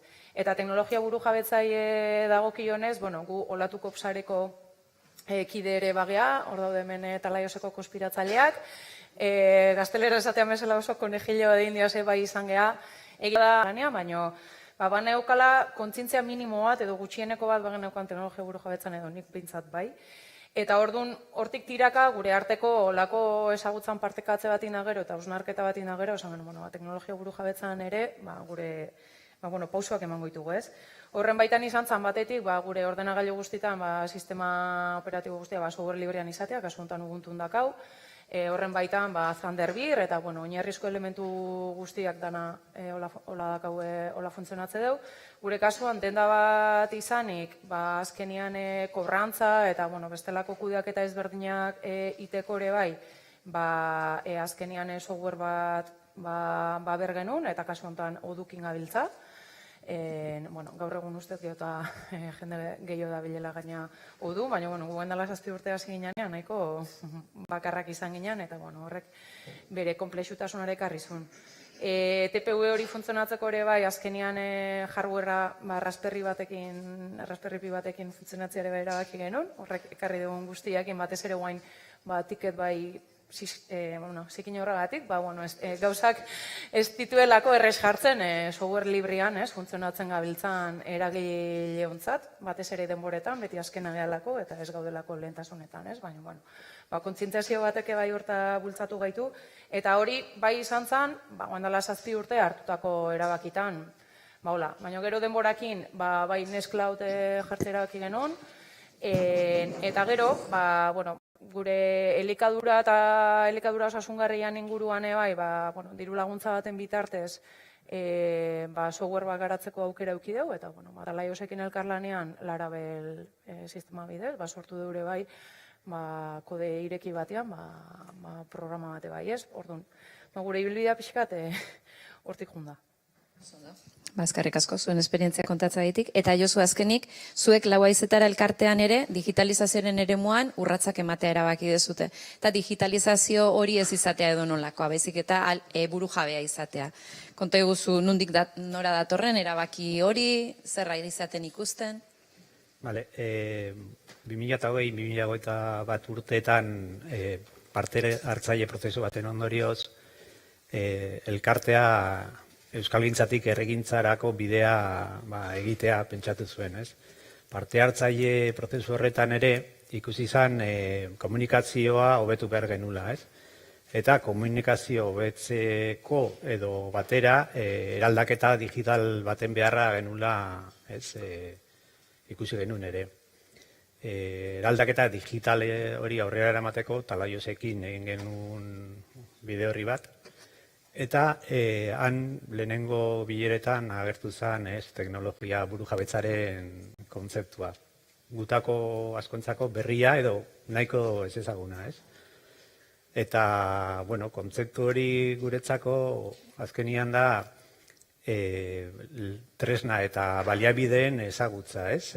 Bai, gure datuak nola egoeretan dauden, baina batez ere erabakiak hartzeko ezagutza bat, ez? Lehen ez genuna, erabaki batzuk hartu genitun, eta orain, segurazki beste batzuk hartu genituzke, bueno, nik uste jende gehiena bezala, hori sumatzen dugu orokorra dela, Google-era pasatzen gea, inungo hausnarketari gabe, eta beste tresnak hor daudela jakin gabe, ez?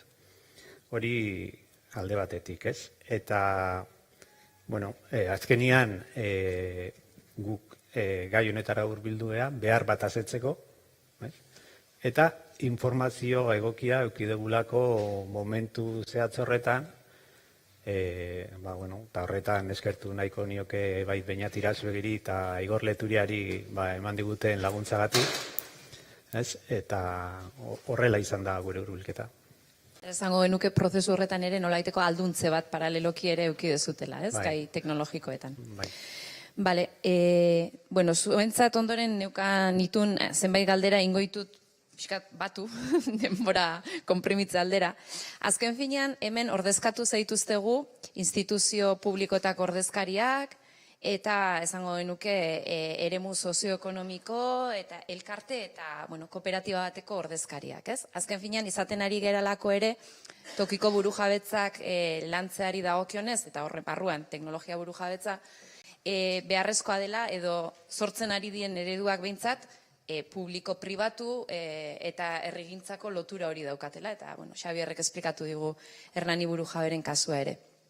Orduan, badirudi garrantzitsua dela tokikotasuna, proiektu burujabeak lantzerako orduan, elkarlana, saretzea, etorkizuneko proiektuak abiatzerako garaian, eta Euskara Bilduan teknologia burujabetzari buruz ari gara, zer bakoitzak bere esparrutik zer eskatu eta eskainiko zeniokete bestei, ez? Udalaren ikuspegitik, asko sarritan finantziazioa eskaintzen dezute, bestaldetik, hau da, herrigintzatik edo eremu sozioekonomikotik, zer eskaera, non dago, besteari eskatu eta guk eskainiko dugun hori gauzak funtzionatu dezaten. Nahi zuten ordenean, Bueno, erakunde publikotik hasita, elkarlana beharrezkoa dela nik ikusten dut bai sektore pribatuarekin, kontua da sektore pribatuan aniztasuna handia dagola, gaur ikusten ari gan bezala, jo daiteke alde batera edo jo daiteke bestea, ez? Hor lehen aipatzen denun, 80%ra joan gaitezke edo 10%ra joan gaitezke. Zergatik beharrezkoa, udal baten kasuan, sektore bakoitzaren ezagutza guztia ez dagolako udal batean. Ez dauzkagu, gure kasuan 20.000 biztanleko herri batean, ez dauzkagu hiriburu handi batek eukitzazken zuzendaritzak eta bar, orduan, sektore bakoitzan ondo jarduteko feedbacka beharrezkoa dugu, ez? Eta hori gure kasuan, 3. sektoreko eragilek ematen digute, eta kasu batzutan, enpresa pribatuak izan daitezke. Eta udaletatik zer eskaini esperimentatzeko aukera. Ez gu esperimentatzen ari ga. Eta uste, hemen Hernani Burujaben baitako eragile desberdinak gaude, denak batera esperimentatzen ari gala. Papera gauza bat dago idatzita, baina paperekoa modlatzen ari ga, bidean guazen enian, ez? Orduan, nik uste sektore publikoko instituzioek iriki behar degula, esperimentatzeko gaitasun hortara, bildurrak galduta. Ze, bildurra handia ematen digu, aposto handitan sartzak ere, ez? Datorren inertzak jan egiten gaitu, ez? Eta horrek seguridade eta konforta ematen digu, ez? Enpresa handekin, Google batekin aritza ez da gizer, joan gaitezen arriskatzen, zentzu honian, eta apostu egiten. Eta hori da nik uste, sektore publikotik eta administraziotik eskaini behar deguna hori iteko aukera. Venga, Leire, bota. Ez, aprobetxatu. Hasieratik igual guk kritika bat, gure izenean hitz egiten, gehiago momentu honetan olatuko bezala kokatzen naizelako eta Guk azkenean elkarlan publiko-pribatua baino elkarlan publiko-komunitario kooperatiboa hitzaite dugu, edo batez ere, eta hemen gargoizean zehatu da, azkenean dauden enpresa multinazional guzti horien helburua kapital metaketa da, eta guk beste logika hortatik kanpo goaz, Orduan, argi dakau, behiek ez dira neutralak eta gure ez, eta hor marra gorri batzu daude, eta marra gorri horiek bai jarri berkoia, bai guk uste dugu ehun sozioekonomikoan egunagatik ardura badakaula herritarrakiko eta gure ingurune hurbilakiko, udal batek edo instituzio publiko batek dakan bezala, herritar guztiai gure beharrak asetzeko eta unibertsaltasun hori emateko. Orduan, hor bai iruditzen zaigu ja lankidetza hortan igual kultura berri bat sortu behar dela eta hor ehun sozioekonomikoak badakaula ardura handi bat guk gure proiektuak nola irudikatzen ditugun, guk irabaziak eukitzeko da edo benetan herritarran beharrak zehatzeko, Orduan, guretzako hori da funtsezko premisa, noski badakigu guzti horrek ze suposatzen, oso mentalidade aldaketa handi bada, hortan gaude lanean, eta bueno, hori ezinbesteko premisa, hori puntualizazioa.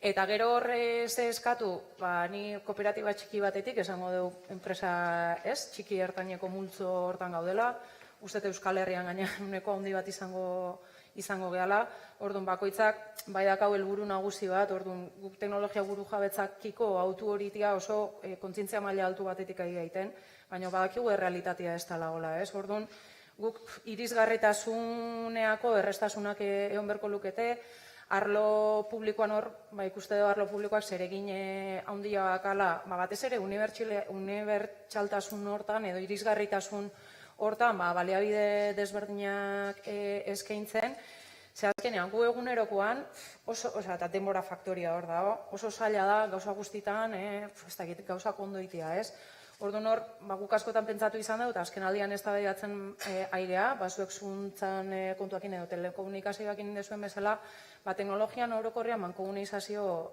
batea erantz edo abitzia, Gaude bakoitza gure aldetik, enpresa konkretu batekin gauzak iten, baina elkarren artean ezagutza partekatu eta zerbitzu horiek bai modu mankomunatuan emango baliak eustet eraldaketa horrekiko saltua asko azkarro izango litzakela, eta esango nuke eraginkorra ere bai, nire basu beste termino ekonomiko batzutan bai, hori eskatze aldetik eta guk eman, guk urte guzti hauetan zuek bezala gure bai esperimentatzen nahi geha, horre ezagutza librean idea hortan bai hori ere bai barneratuta dakau orduan gure informazio eskaini eta ea komentatu edo neko esperimentalak izaten nahi geha, orduan hortan arazoik ez. Ez gehitzeko ez bakarrik gure ustez oinarrizko tresenak eta administrazioa garatzen ez baditu, azkenean hori aldaketarako koste ekonomiko bat ekarriko luke, eta ere arrakala bat ekarriko luke jendeak koste hori asumitu dezakena eta asumitu ezin dutenak, Orduan horregatik Hernani egiten duen bezala, tresna horiek Googleen eta errealdoi teknologikoek nolabait eskaintzen ustez doain, eskaintzen dizkiguten tresna horiek ordezkatu garatu eta herritarrei nolabait eskaini, hori eskatuko nioke. Nolabait, ikuste duzu instituzioen partetik etorri beharko lukela, finantziazio gaitasun hori bereiek daukatelako, ez? Googleen edo erraldoi teknologikoak ordezkatu beharko lituzketela. Gorka, ekarpenik? Bueno, aurrera egiteatik eta lehen esan dudan bezala, praktikotasun hori lortze aldera, galdetu nahi nizuekea, epe laburrean ikuste alde zuen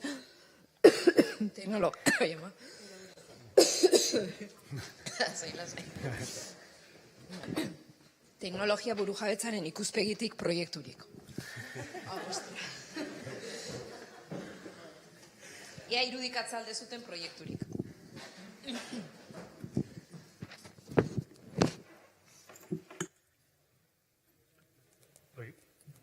Bueno, nik uste teknologiak oso gauza garestiak dira, aipatu den bezala, azpiegiturak, noren esku dauden, mundu mailako gauza dela, Baina uste software librean badagoela eragiteko gaitasuna, ez? Igual Arbazu bezalako herri txiki batek ez, baina mankomunatua eta beste udalekin bai eragin dezakegula software librean aintzinarazteko, ez? Nik hori bai ikusten dut. Azpiegitura guk kristona kostatu zaigu sakana erdirako zuntze dapena egitearena, eta oso zaila da, beste eskualde batzutan ez dute lortzen, baina software librean ni bai ikusten dut, hor udal txikiek ere eragin dezakegula eta lagundu gure beharretara eta eragile ekonomiko majoekin eta kooperatibismoarekin bat egiteko.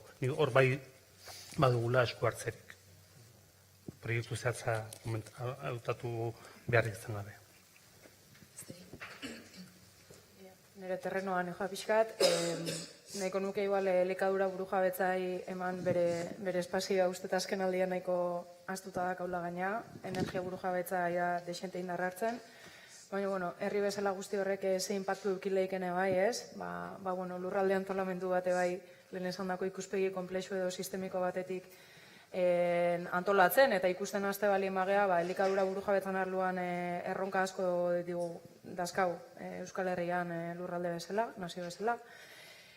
Hor, egia da azken aldian kontsumo kooperatiba ezberdin asko sortzen nahi gala, gu horietako bat geha, errani nahi patu du herri lur, Gipuzkoan eren dajan, Labore, Bilbone bai, Arabane pixkanaka bai, iparraldian noski elikadura burujabetzan gure referente dira, hori zalantzi gabe, baina guzti hortan, gaur egun, bai garraioakin edo energiakin sortzen nahi dan menpekotasun guzti hortan uste Euskal Herrian elikagaien banaketako igual plataforma kooperatibo bat edo oso interesgarria izango litzakela, hemendik jarduteko tokikotasunetik eta eskualde bakoitzan bere berezitasunak mantenduta, eta guzti horren atzean teknologia burujabetzak zer esan izugarria daka, guzti hori antolatzeko momentuan, eta aldi berian guzti hori antolatziakin batea bestelako gobernantza bat edo, ez?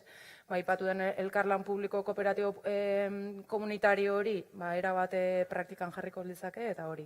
Eta gero Frantzian, amandinek igual gehiago jakingo, baina open sourcean inguruan badao open source ekologi olako proiektu bat, eta behiek adibidez makinariak nola eraiki, nola sortu oso modu iriki batean hori partekatuta dao, orduan, ez dakit, gaur egun lehen sektoria ikusita, ze modu prekarioan daon, ezagutza guzti horiek beste modu batean partekatuta, eta nola, hardware, libre bateire bai olako beste bide bat irikitzea, hori bai teknologia burujabetza danez, nik hor botatzet, heldu nahi dion antzat. Besterik gabe, leheno bezetela esan, beti gu jartzen degula Euskaldun iztunen komunitatea erdigunean, eta guretzako oso garrantzitsua dela hori, besterik gabe, eta gure asmoa da gu eraldatu, eta gure proiektu bezala da ere pedagogia egitea, gure esperientzia, aldegun neurrian behintzat gizarteratu edo behintzat gure inguruan partekatu.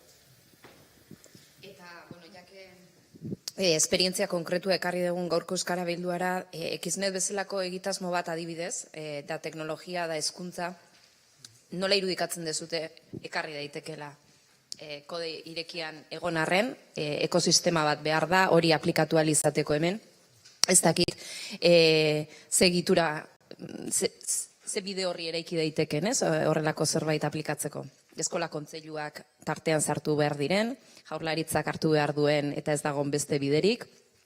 Baukazute idei. Zeiten hemen hezkuntza plataformako, Ernadiko hezkuntza plataformako kide bat badagolako, eta hortaz aiginan hitz egiten ez. Zenbat material digital iristen nahi den eskola ikastetxetara, inungo ikuspegi kritikori gabe, ez? Eta nola eman ote dezakegun lehenengo pausua eta lehen esate genuna, ez?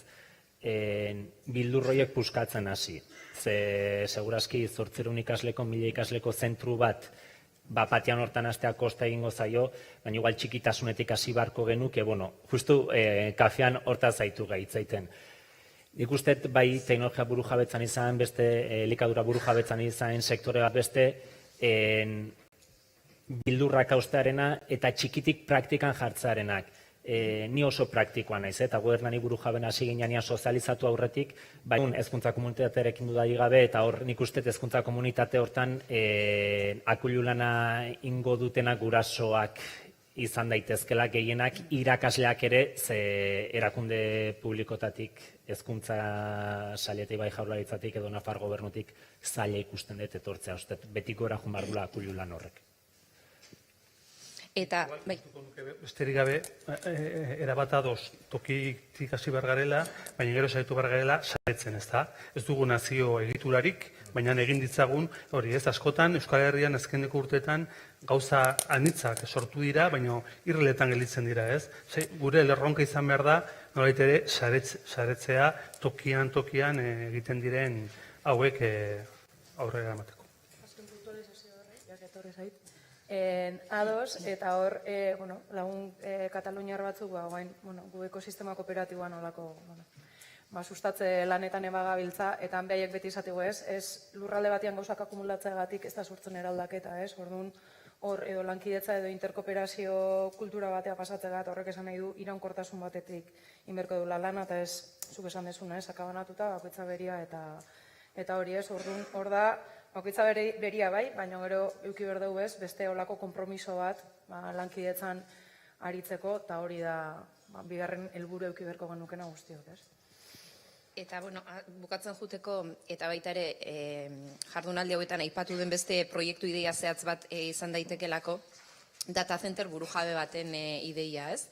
Badu zentzurik herri mailako data center baten sorrerak, Euskal Herri mailan planteatu beharko litzateke zerbait. Zaretu behar da, nola irudikatzen dezute. Inautek bota du eta... Nira bat ados gorkak esan duenakin, tokikoak ondo daude, baina saretu egin behar dugu, eta gu gainean dauzkagu muga administratiboekin tokikotasunetik usted muga administratiboiek gainditu ditzazkegula. Eta uste nazio ikuspegiat eman behar dizkegula proiektu hauei. Eta tokikoak badu bere aldeon bat, txikitasunetik probatzen joan gaitezkelako. Eta herri batean gauza probatu dezakegu, beste batean beste bat, baina gero denak gure artean saretze baldin baga proiektu komun nazional handiak sortu ditzazkegu. Ados. Denboraz ere niko larri gabiltzanez, balio dezala, balio duen mainguruko hausnarketa txikitxo hauek, orain datorkigun lan dinamiketen oinarri bat edo abia puntu bat izateko. Bakoitzak izena eman dezuten lan maien arabera jarriko ditugu aulkiak pixkate borobilean, eta bitartean Leirek, ez dakitela non dagoen, amen. Leirek aurkeztuko du baitare zein izango den pixkat dinamiken ordena eta logika. Eskerrik asko.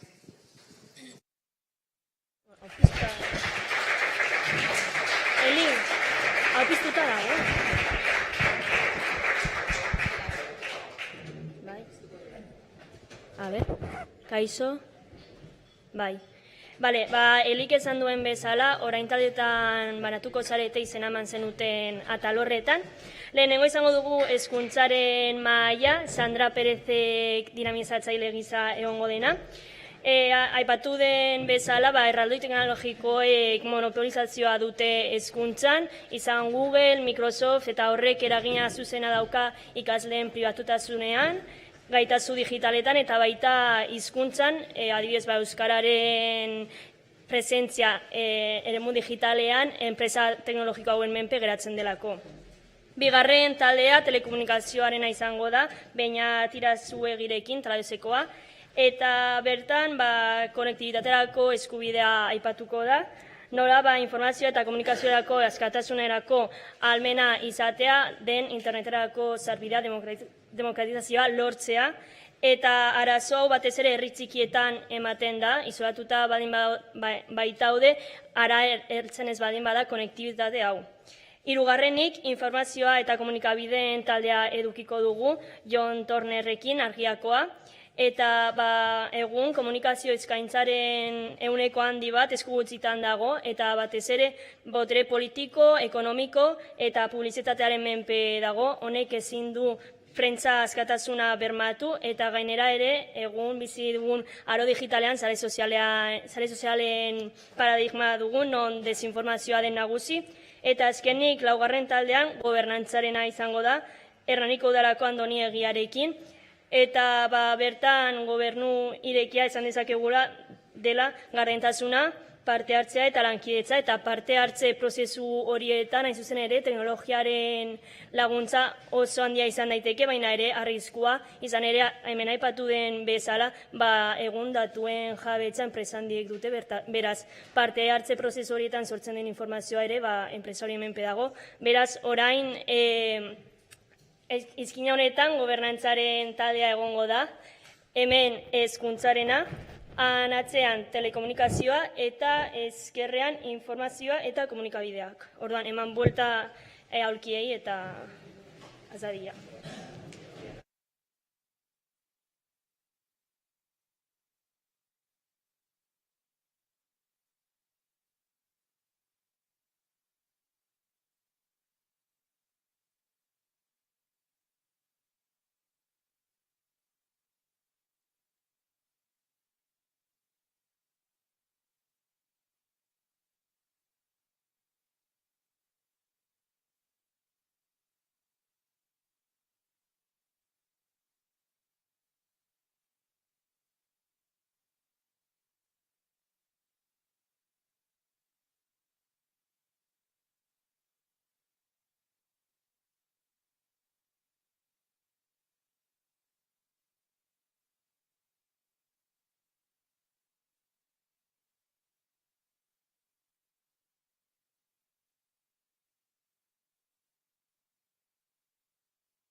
Berari egiten diot, berak hitz egiten duena. Bai, zetan berari frantzesez egiten diot, hori bai.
Igual ondo legokeela, Estatuaren Espainolen pixkat edo, miratu negien, erriko udaleko teknikari.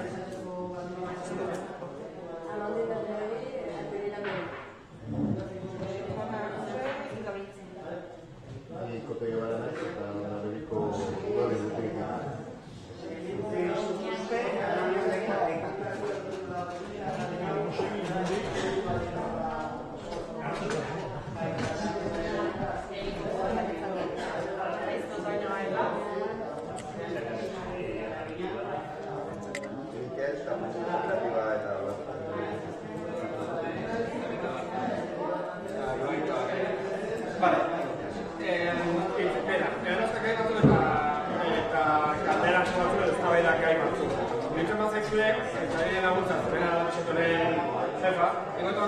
Eta gero, egingo duguna, galdera botatzen dugu naiz, egingo dugu eztabaida hor, pentsiko gara konsensu batetara. Eta hori hartuko dugu zera. Ez da metodologia hau. Gobernantza, sarera edo. Gardentasuna, parte hartzea eta lankidetza dira gobernu iriki baten oinarri. Teknologia berriek aukera paregabea eskaintzen dute, prozesu parte hartzaileak sortzeko eta guztien iritzia kontutan hartzeko. Enpresa teknologiko pribatuak dira, egun, datuak integiratzen dut zerbitzuak eskaintzen dituztena. Zerbitzu horiek ordea, eremu publikoan eskainiko badira, biztanleek kontrol gehiago edukiko lukete euren datuen kudeaketa. Hau ez da eztabaida. Oain, bi punto. Teknologia eta gobernantza eredu berria. Teknologia libre eta teknologia burujabetzak nola lagundu aldu gobernantzea eredu berrietan eta eredu parte hartzaileetan?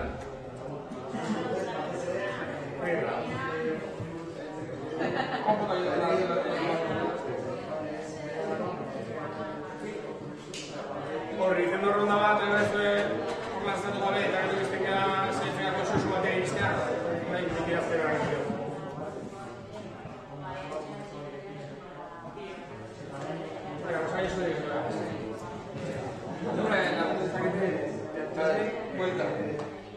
Teknologia libreak eta teknologia burujabetzak nola lagundu aldu gobernantzea eredu berrietan eta eredu parte hartzaileetan. Azkenean teknologiak dauka abantailetako bat da deslokalizatuaren egin daitekela, asinkronoaren egin daitekela, parte hartzea beste nintzat bi eren erabateko aukera ematen du, eta gero historioak kodearea egitagarria baten bada, eta gardentasuna bat badago, parte hartze horrek badauka potentzial bat, berez ikuste ditugu oskaketa egiteko tresna, eta bat oskaketa duen begirak politikoak erabatzen dugu. Azkenean, teknologiak abantai hori du berez. Gauza da, zuzi teknologia erabili den,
bilatzen tresna ematen dizkuten funtzionalitateen arabera. Gaur egun gertatzen da zerbait dela. Askotan gauzei berdintzen tresna. Mugikorreko komunikatzeko tresna, gune bozkak eta sistemara bideratzea, pentsatzen dugu tresnaren aukeretan, eta horren arabera guztetzen dugula prozesua. Eta askotan horreko zudurak parte hartzea.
Nire esperientziatik inbidete parte-hartze prozesua ezberdinetan, uste desberdina da presentzia gaitu batak sortzenan elkarreraila, digitalearen egiten edu gabe,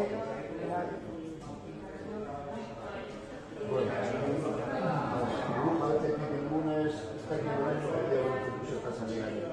Eta egiten gauden paletxoa, buruaren usertan, atxigora berazintan dugu, baina jatzen dugu laro behia, gure eskintu estadistiko. Roberto, behintzatan egizatik nato, lurar kulturar txikiaretik, mekanismo dago, epeko nago, beraz, uste dut, finalera lan handi bat, eta bakarrik teknologiarekin horiek, baina baita, buru jabetza zer den, esplikatzen dira. Uste dut hori, bai, izan eta txikiak eta nobiko txalkaleak eta baina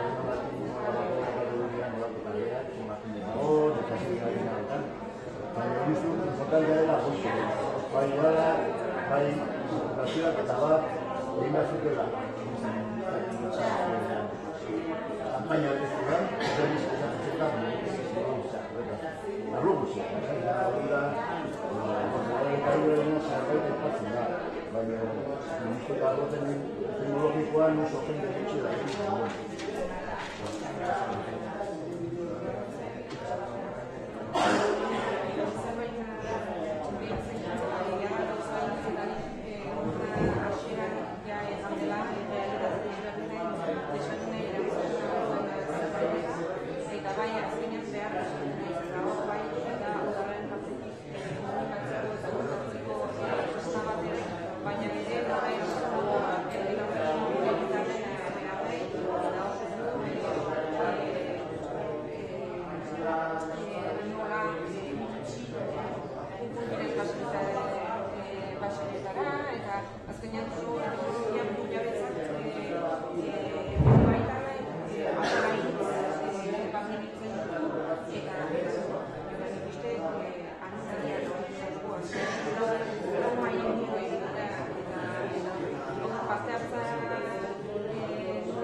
De sus decisiones con una forma de conocimiento, pues es necesario que todo el mundo sea un poco más informado en el tema, que haya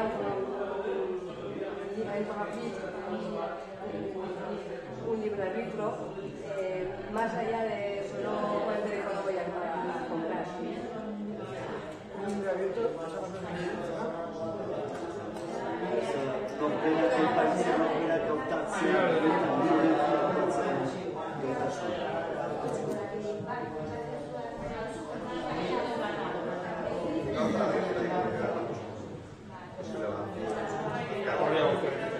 Baserriak eta aipatu dituzunean, etorri zen, teknologia libreak ere ahalbidetu dezaketela zaurgarriek parte hartzera, edo parte hartzen duzuen parte hartzen izan foldegien oztopoengatik, izan hizkuntza, izan bestelako zaitasun batzuk gainditu ezin duguna batzutan saio sozialetan ez da, Gero, zerbait eta tipo de ezoketatasuna ere buruan izan zutela da, presentzia ere orain egitea dela ukitu dena egiten dugula gehiena informazio gehiena, baina informazio gehiago ere izan zaigula, eta esatzen da ere, azkenean hainbeste gauza, hainbeste komunitate dena egiten da WhatsApp, Telegram, e-mailetik, eta komunikabideak ere orain begiratzen dira gehienak aurrelakakoan edo gutikonean, eta beste bat ere udal batek edo instituzioak ere ez dute antzi behar ere gahika eta presentzia eta nola egiten da batek ez bestian uzteko eta oreka hori eta presentzia hartasun hori nik uste presenta laguntze teknologia horiek laguntzen dutela gauza batzuk eramaiteko eta eta baina horretan hori eta bai, laguntzen aldu tekekatik, berba ikusteko jende batzuena, baina zigabe Vale, gazte egiten gozera bat, edo jarretzen dugu dauzko puntu batzuk. Jarretzen dugu eta gero dago zizkia bat, ez? Vale, baina barreko dira, zer nolako gobernantzia eredua eskatzen duten gozera dut baletzak? Zer nolako gobernantzia, bestia botako eretzen, bai, bi galdera batean dut. Zer nolako gobernantzia eredua eskatzen dut teknologia buruzabetzak? Baina ze paper bete beharko lukete instituzioak eta gizarte eragileek. Nola antolatu daitezke, nik uste diruak gobal batean. Zer nolako gobernantzia eredua eskatzen dut teknologia buruzabetzak? Ze paper bete beharko lukete instituzioak eta gizarte eragileek. Azkenik nola antolatu daitezke. Bueno, igual erazio desorratuko hor lan bum, ez dakit. Igual, botatzen bum. Ez dut pixka topediko bat.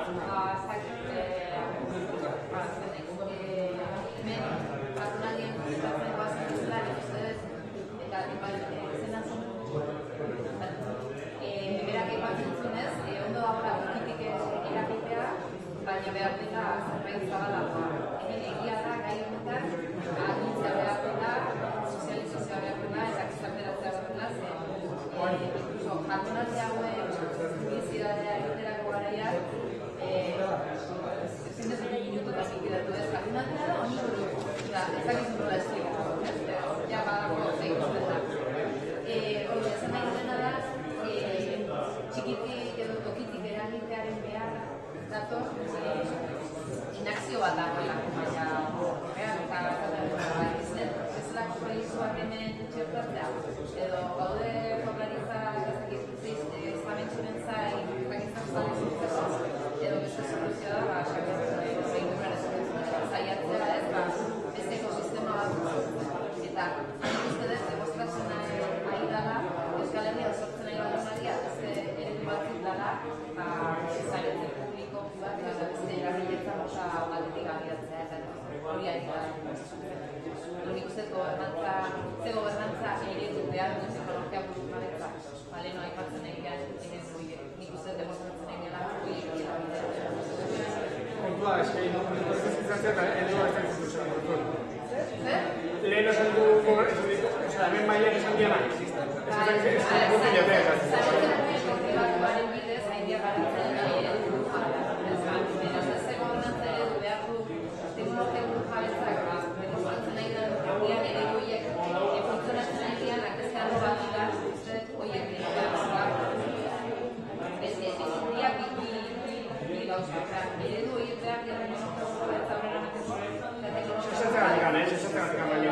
Gehiago, elaboratuak batzuk erantzez, publiko-pribatu da justo Googleekin egiten duena Eusko Jaurlaritzak. Eta modelu hori da, sekretatuta la markadan publiko-pribatuaren bidez, administrazio publikoak baliabideak jarri eta pribatuak baliabideak bidez exekuzioak egitzeko. Orduan, Euskadi. Tokiko pribatu da,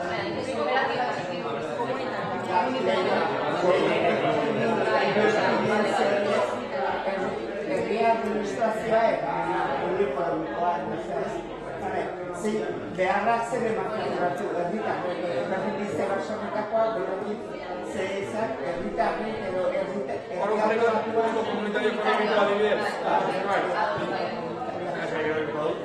eta hortik beharrak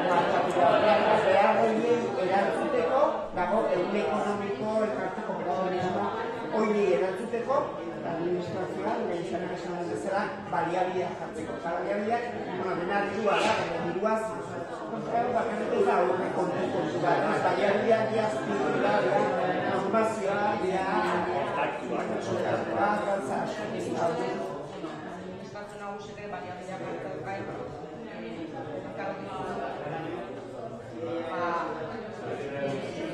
oinarrizko behar,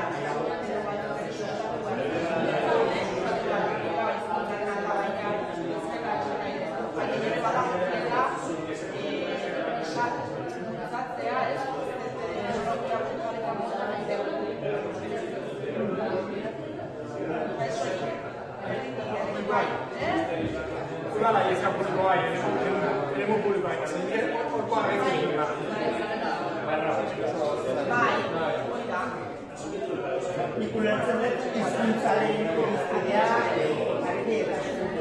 irizpidea batzuk arlo publikoak sustatu behar, eta horiek sustatu behar.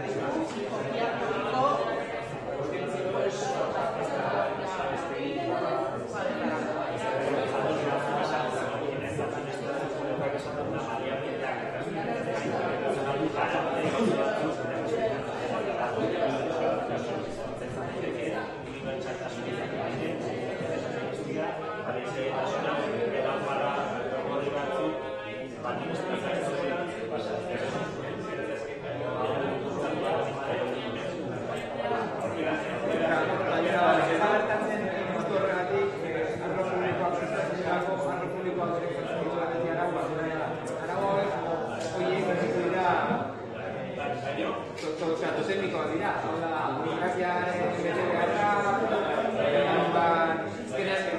instituzioak jartzen ditu ritmoa, eta nolabait hori eta inoiz ez da bat. Gobernantza batean bai, baina gobernantza hortan puntu batek jartzen ditu beste bat arau gehiago. Ez da hori nolabait ezin da nolabait aldatu. Horregatik, zalantzak jarri bat dira instituzioen gobernantzak, beste gobernantza modu bat.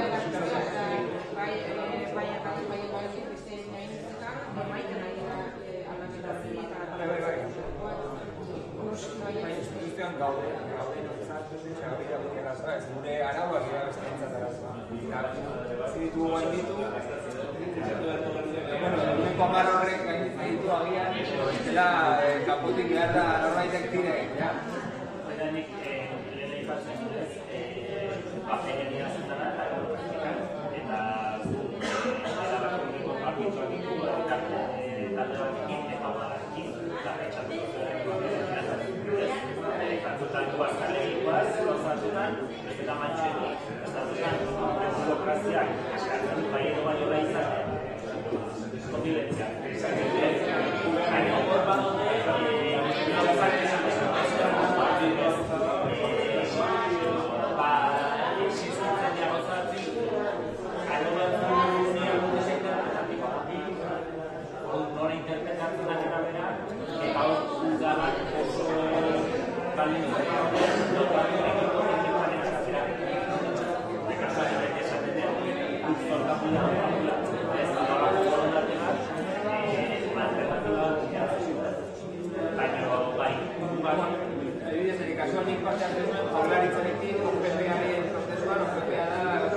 Jaurlaritzak jartzen zuen prozesuak, badago prozesua, baina eskenean beste guztiok aholkulari dira, eta bukatzen da dena, licitazio batean, licitazioa, beste enpresa batean, eta dena bukatzen da, oso bideratzeko ondo dagoela, eta berrezko dela, eta interesgarri izaten dago PPA-aren lana, eta izango da, baina azkenean, bueno, 55.000 € tresna bat egiteko hori da, baita horretik anparitza dago, ezin da zalantzan gara baita.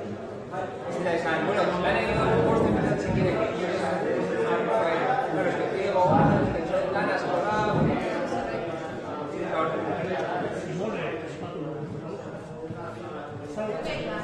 nire ustez dintzak, gure administrazioako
badalako borondate bat teknikon batetik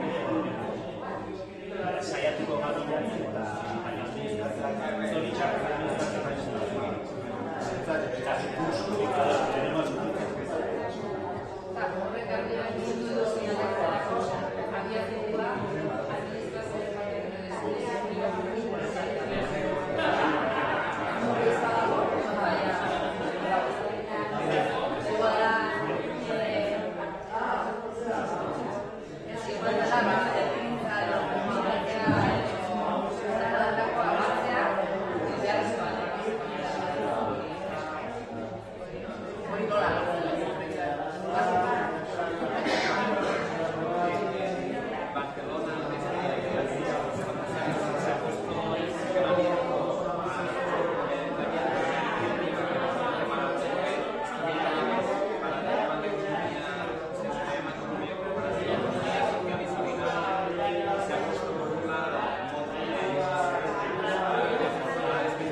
datuak pribatutasuna eta segurtasuna.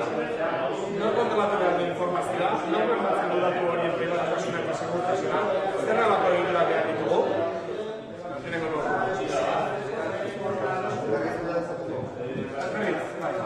Datuak pribatutasuna eta segurtasuna. Nor kontrolatu behar du informazioa, nor bermatzen du datu horien pribatutasuna eta segurtasuna, zer nolako egiturak behar ditugu?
Norberaren etxean, beste lagunanean, edo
kasu bat da,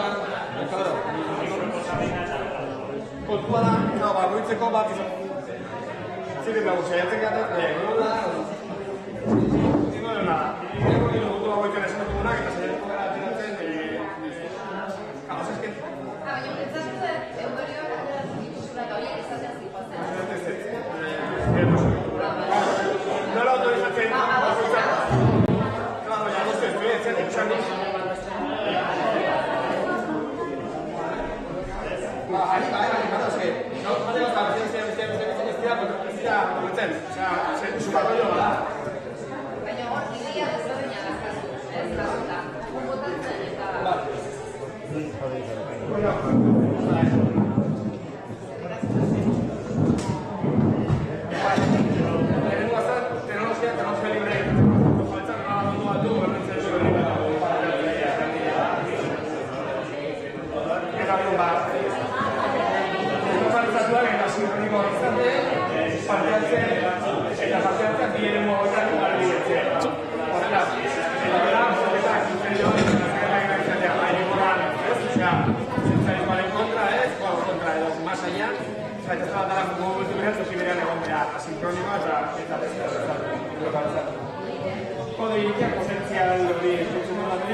Ja, kaixo. Bai, kaixo. Bai, mesedez, isiltasuna. Bale, orain hasiko gara ondorioekin, orduan mai inguru bakoitzeko dinamizatzailea emango diot eta pizka bat hitz egin duzuenaren ondorio orokorrak eman. Orduan, hasten da gobernantza Andonirekin. Bale, bai. Bueno, hemen gai ezberdinak ditugu, pila bat, por cierto. Horla, 20 minutan. Orduan, lehenengo zer ikusi azte kapitxak, teknologia libreek, gobernantza eredu berriak edo parte hartzaileak sustatzeko eskatzen dizkiguten aukerekin. Eta idea asko atera dira, horien artean aukera bat dela, erabakiak edo parte hartze eredua, parte hartze aukerak edo modu deslokalizatuan, hau da, ez modu presentzialean, bakoitza bere etxean hau da dibidez, edo zera sinkronikoan, hau da, ez danak batera, baizik eta batzuk garai ezberdinetan edo, horrelako parte hartze ereduak edo bideratzeko aukera ematen duela. Baita ere, teknologia libreek edo, berez, gobernantza eredu demokratikoak edo dakartza dela. Gero baita ere bizkat, tresnak beharretara moldatu daitezkela, tresnak beharretara moldatu daitezkela eta ez alderantziz, kodigo itxiko tresnekin pasatzen den bezala askotan. Tresnek determinatzen dutela parte hartzerako egitura. Hori pixka bat, pixka ere gonda bat pixka bat, presentismoa edo parte hartzerako hobea dan zera baino, digitala baino, hori gonda bat pixka bat. Gero pixka planteatu da ere, buru jabetzaren inguruko pedagogia egiteko beharra, eta pixka horrek pedagogia hori administrazio publikoak edo inbarko luke. Eta teknologia libreek ere mandezaketa daukera, igual merkatua iristen ezan toki horietara edo iristeko adibidez, urrun dauden baserrietara edo zerbitzuak eramateko, anistasun funtzionala edo daukaten pertsonak edo komunitateak erabakien baitan edo barneratzeko, eta ez.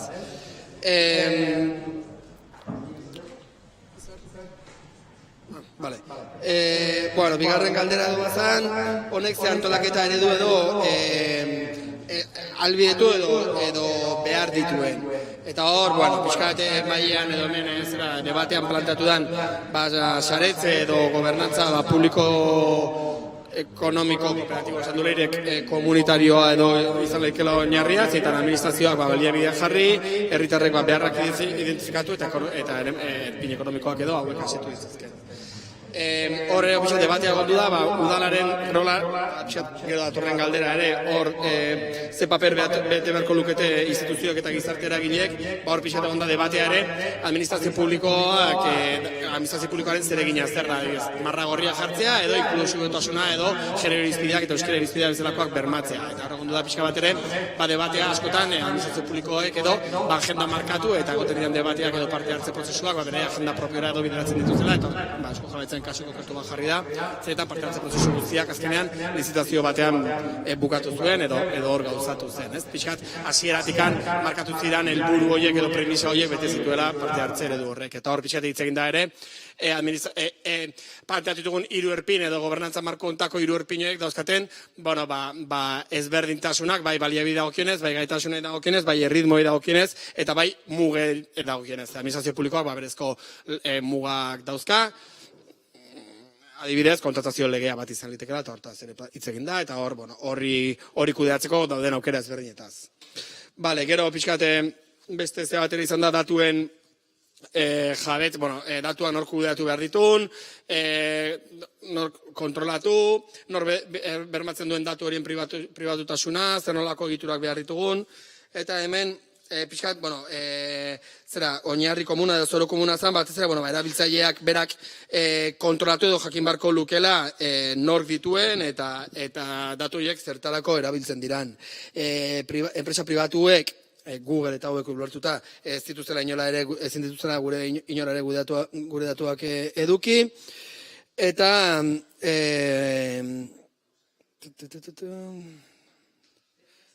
zer? Eta hor bukatzeko pixkat, esan da, hobena dela datuak banatuta egotea, eta horlako dezentralizazio zera baten baitan. Eta hor, pixkat bukatzeko edo aurrera begira edo ze erronka, aurrera begira zagatzen zuen, herri mailako neskolaut batek zentzua dauka, nola jarri beharko litzateke martxan, ze planteatu daiteke, data center buru jabe batek zentzua dauka, herri mailan nola egin genezake, eta hor pixka planteatu da danaren sintesia izan litekeen esaldi antzeko bat edo, federazioaren logika jarraituz, dezentralizazio eskalagarri baten baitan. Bai?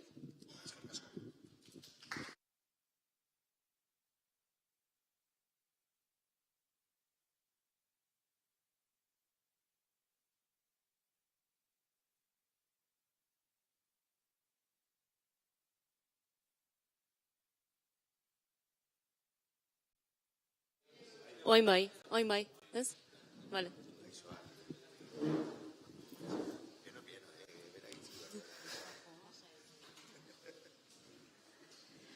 Hezkuntzaren mailan ere hainbat gai atera dira, hasiera batean kontzeptu orokorretatik hasia gehiago eta gero amaieran elementu konkretuak atera dira. Batez ere, hasiera batean oinarri ikusi dugu alternatibetan, batetik alternatibak noski alternatibak erakustea beharrezkoak direlako, alternatibak erakusten ez badira, beste bide bat dagoela ez degulako erakusten, eta beste alde batetik ere harrapatuta gaudelaren kontzeptu atera da, azkenean beste aukera bat aukeratzen denean nolabait isolatuta gelditzen garelaren sentsazio hori ere aipatu dugu alternatibekin lotuta. Hala ere, bidea hori dela argi ikusten da, azkenean alternatiben alde egitea eta alternatiba horiek erakustea. Honekin lotuta, irakasleen aldetik ere, barne gatazka bat dagoela komentatu da, naiz eta printzipioen kontra egin, azkenean irakasleen baitan ere gizarterako prestatzea danez helburua, honekin ere barne gatazka bat dagoela komentatu da. Honen aurrean zer egin dezakegu edo zein da gure ustez irtenbidea gatazka honen aurrean funtzionalitatean oinarritzea esain beste tresnetan. Funtzionalitatean oinarritzen bagea, berdin dio zein tresnadan erabiltzen desuna funtzionalitate horretan oinarritzen garelako. Eta honekin batera ere irakurketa kritikoa egitea beharrezkoa dela arlo guztietan, eta funtzionalitate baten atzean zer dagoen erakusta ere beharrezkoa dela. adibide konkretuak ere atera dira, gaur egun egiten dian edo egin diren praktika honak, adibidez Donibane Loitzuneko adibidea, nun nabarmendu egun inork ez duela eskatu Windowsera itzultzea adibidez. Elkarnet ere atera da, ordenagailuak bertziklatzeko eta txiki Linux ipintzeko adibide gisa, eta urrengo gaia jorratu eguna da adibidez Isanet bezalako eredu bat hemen jartzeko zeintzuk lirateken gakoak. Bide horri bat egitea zaila da, baina gakoren bat ere, behintzat atera da, batetik pertsonak gakoak direla, bestetik proiektu komun bat dala beharrezkoa, horretarako zubiak eraikitzea, saretzea beharrezkoak direla. Berriro atera da espiritu kritikoaren kontzeptua, hori beharrezkoa dela, arlo guztietan. Eta atera dan beste gakoetako bada, gai hau agendan ipintza jartzea beharrezkoa dela aurrera pausoak emateko. Eta, azkeneko gaia hizkuntzaren ingurukoa zen, eta hemen, argi dago, hizkuntzaren babeserako ere, argi dagoela, teknologia buru jabeak bide bakarrak direla honetarako. Eta listo, eskerrik asko.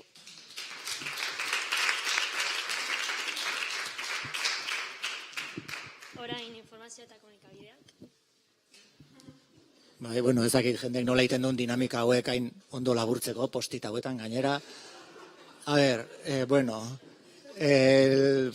Gurea zan pixka bat hasigea abia puntu bezala edabide independenteak ez, hor pixka bat betiko zalantza zer noraino dan edabide bat independentea, hor gehiegi sartu gabe, pixka bat galderen gainean egin ditugu ez, nola sortu dezaketen herritarrek edabide independente bat ez, udala dagoen atzean, udalaren denean, normalean erresagoa da, diru publikoa dagoenean atzean, baina nola lortu, nola egin indarra, diru edo baliabide gutxiago daudenean, ez? Hori zalantza moduan. Gero hemen aipatu dira alternatibak, ez? Mastodon, Twitter, Peertube, Pixefel, Telemi eta horiek. Horiek lehenbizi egin beharko lirateke gure ustez ezagutarazi, ez? Gero egongo litzateke trantsizio moduko bat, erakunde batek, edabide batek, biak erabiliko lituzkeena, Mastodon eta Twitter, baina bale. Eta noiz pasa bakarrik Mastodon erabiltzera, ez? Noiz alboratu erabat Twitter horrek izan dezakeen eraginarekin, oihartzunean, harpidetza kanpainetan, ekonomikoki eta abar. Noiz erabaki bakarrik Mastodon erabiltzea. Hori egongo litzateke lotuta denok erabiliko bagenu, orduan bukatuko litzateke arazo hori, baina nola konbentzitu jendea, nola lortu guztiek hori erabiltzea. Komentatu da pixka bat hezkuntzaren garrantzia, ez? Hasiko balira hezkuntzan, beste marrotan bezala hezkuntzan lan egiten zentzu hortan, gizarteratzen, tresna hauek, alternatiba hauek, ezagutarazten, kolektibo diferentea, bagian ja belaunaldi berriak, eta orain besteok ere ezagutza handiago edukiko genuke, eta ja bide hori egina eduki, ez?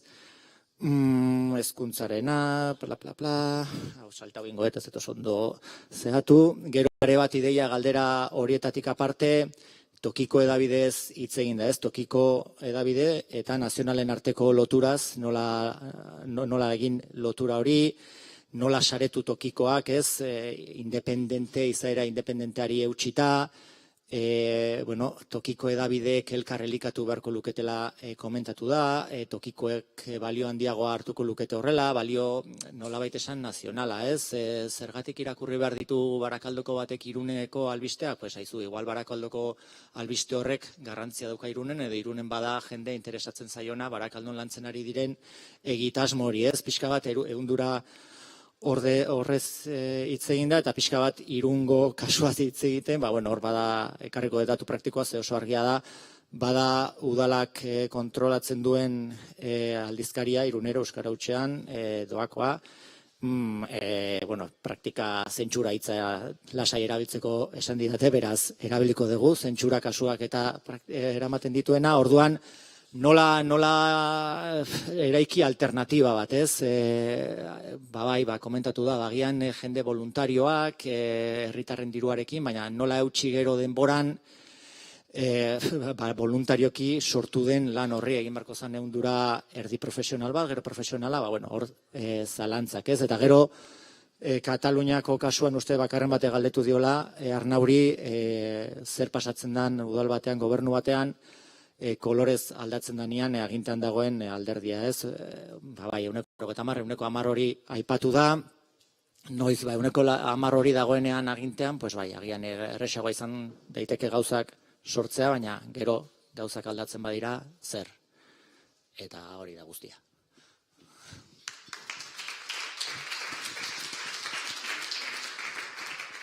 Eta azkenik baina tira zuegi telekomunikazioen taldikoa. Bai, guri ezinezko egiten zaigu dena azaltzea, zen ez da izen bat postit hori bidali ditugun horrea, espero dugu aktaren batean jasota geldituko dela nunbait. Hortaz aparte zen iruditara eramatea ere ezinezkoa.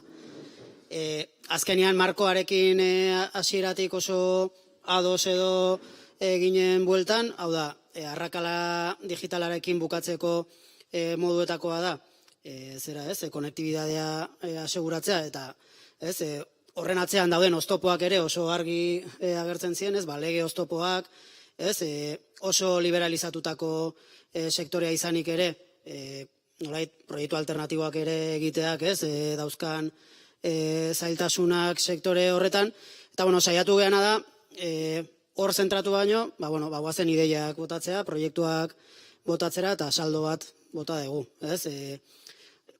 Ideia bat behin baino gehiagotan agertu dena da, saretze beharra, ez gelditzea egiten dien azpiegiturak esatea ere, zabaldu egula pixka kontestua eta pasagea telekomunikazio saretatik, telekomunikazio sare eta datu azpiegituretara.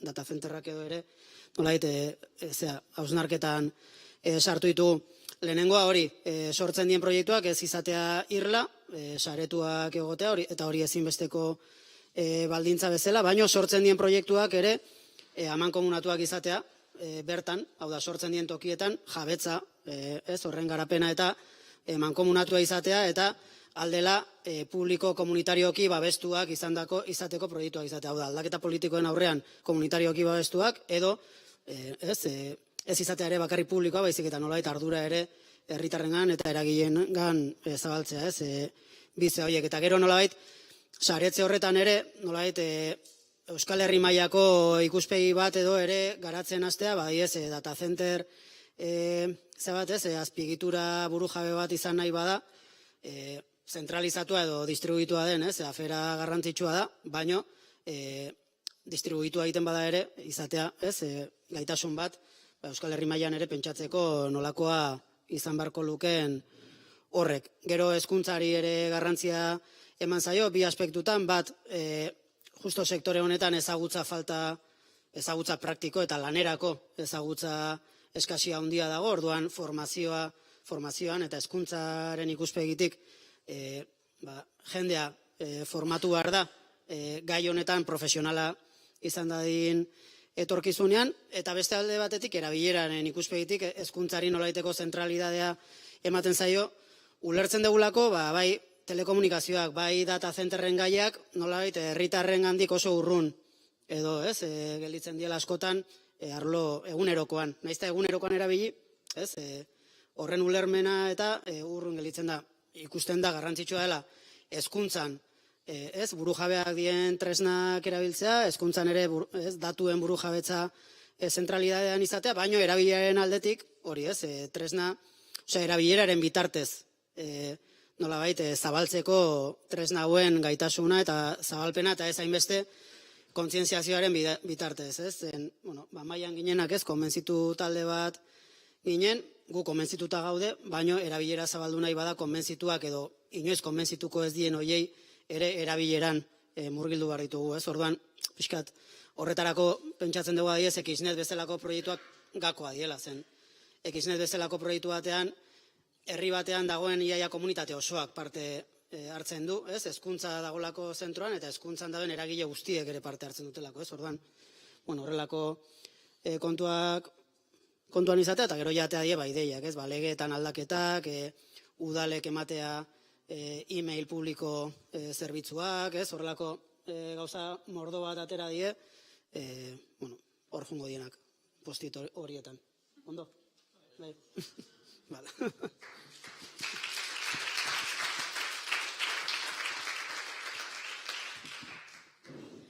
Orain ja ekitaldiari amaiera emateko, ondorio orokor batzuk aipatuko ditut.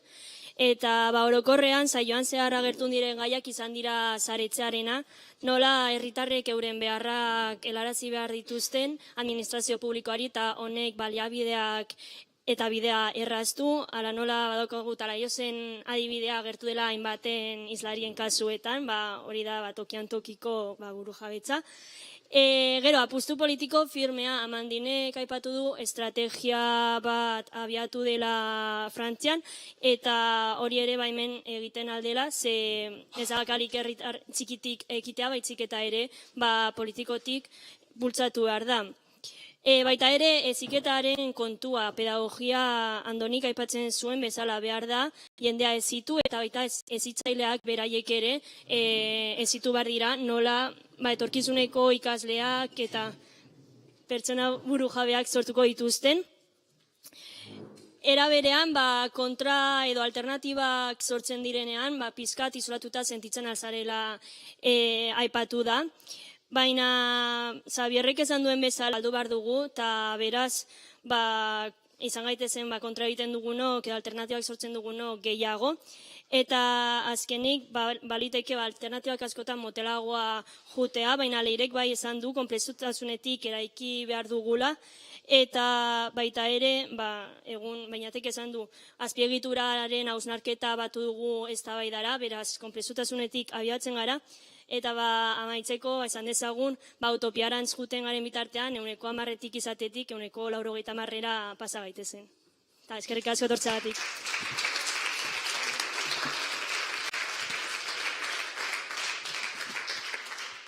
Bueno, listo, bukatu die aurtengoak, espero dugu intereseko edukia jasoko zenutela, eskerrik asko parte hartzaileei bereziki, eta etorri zareten guztioi, eskerrik asko ere Are eta Mireni, flipatzekoa egin duten grafiko ilustratu hori.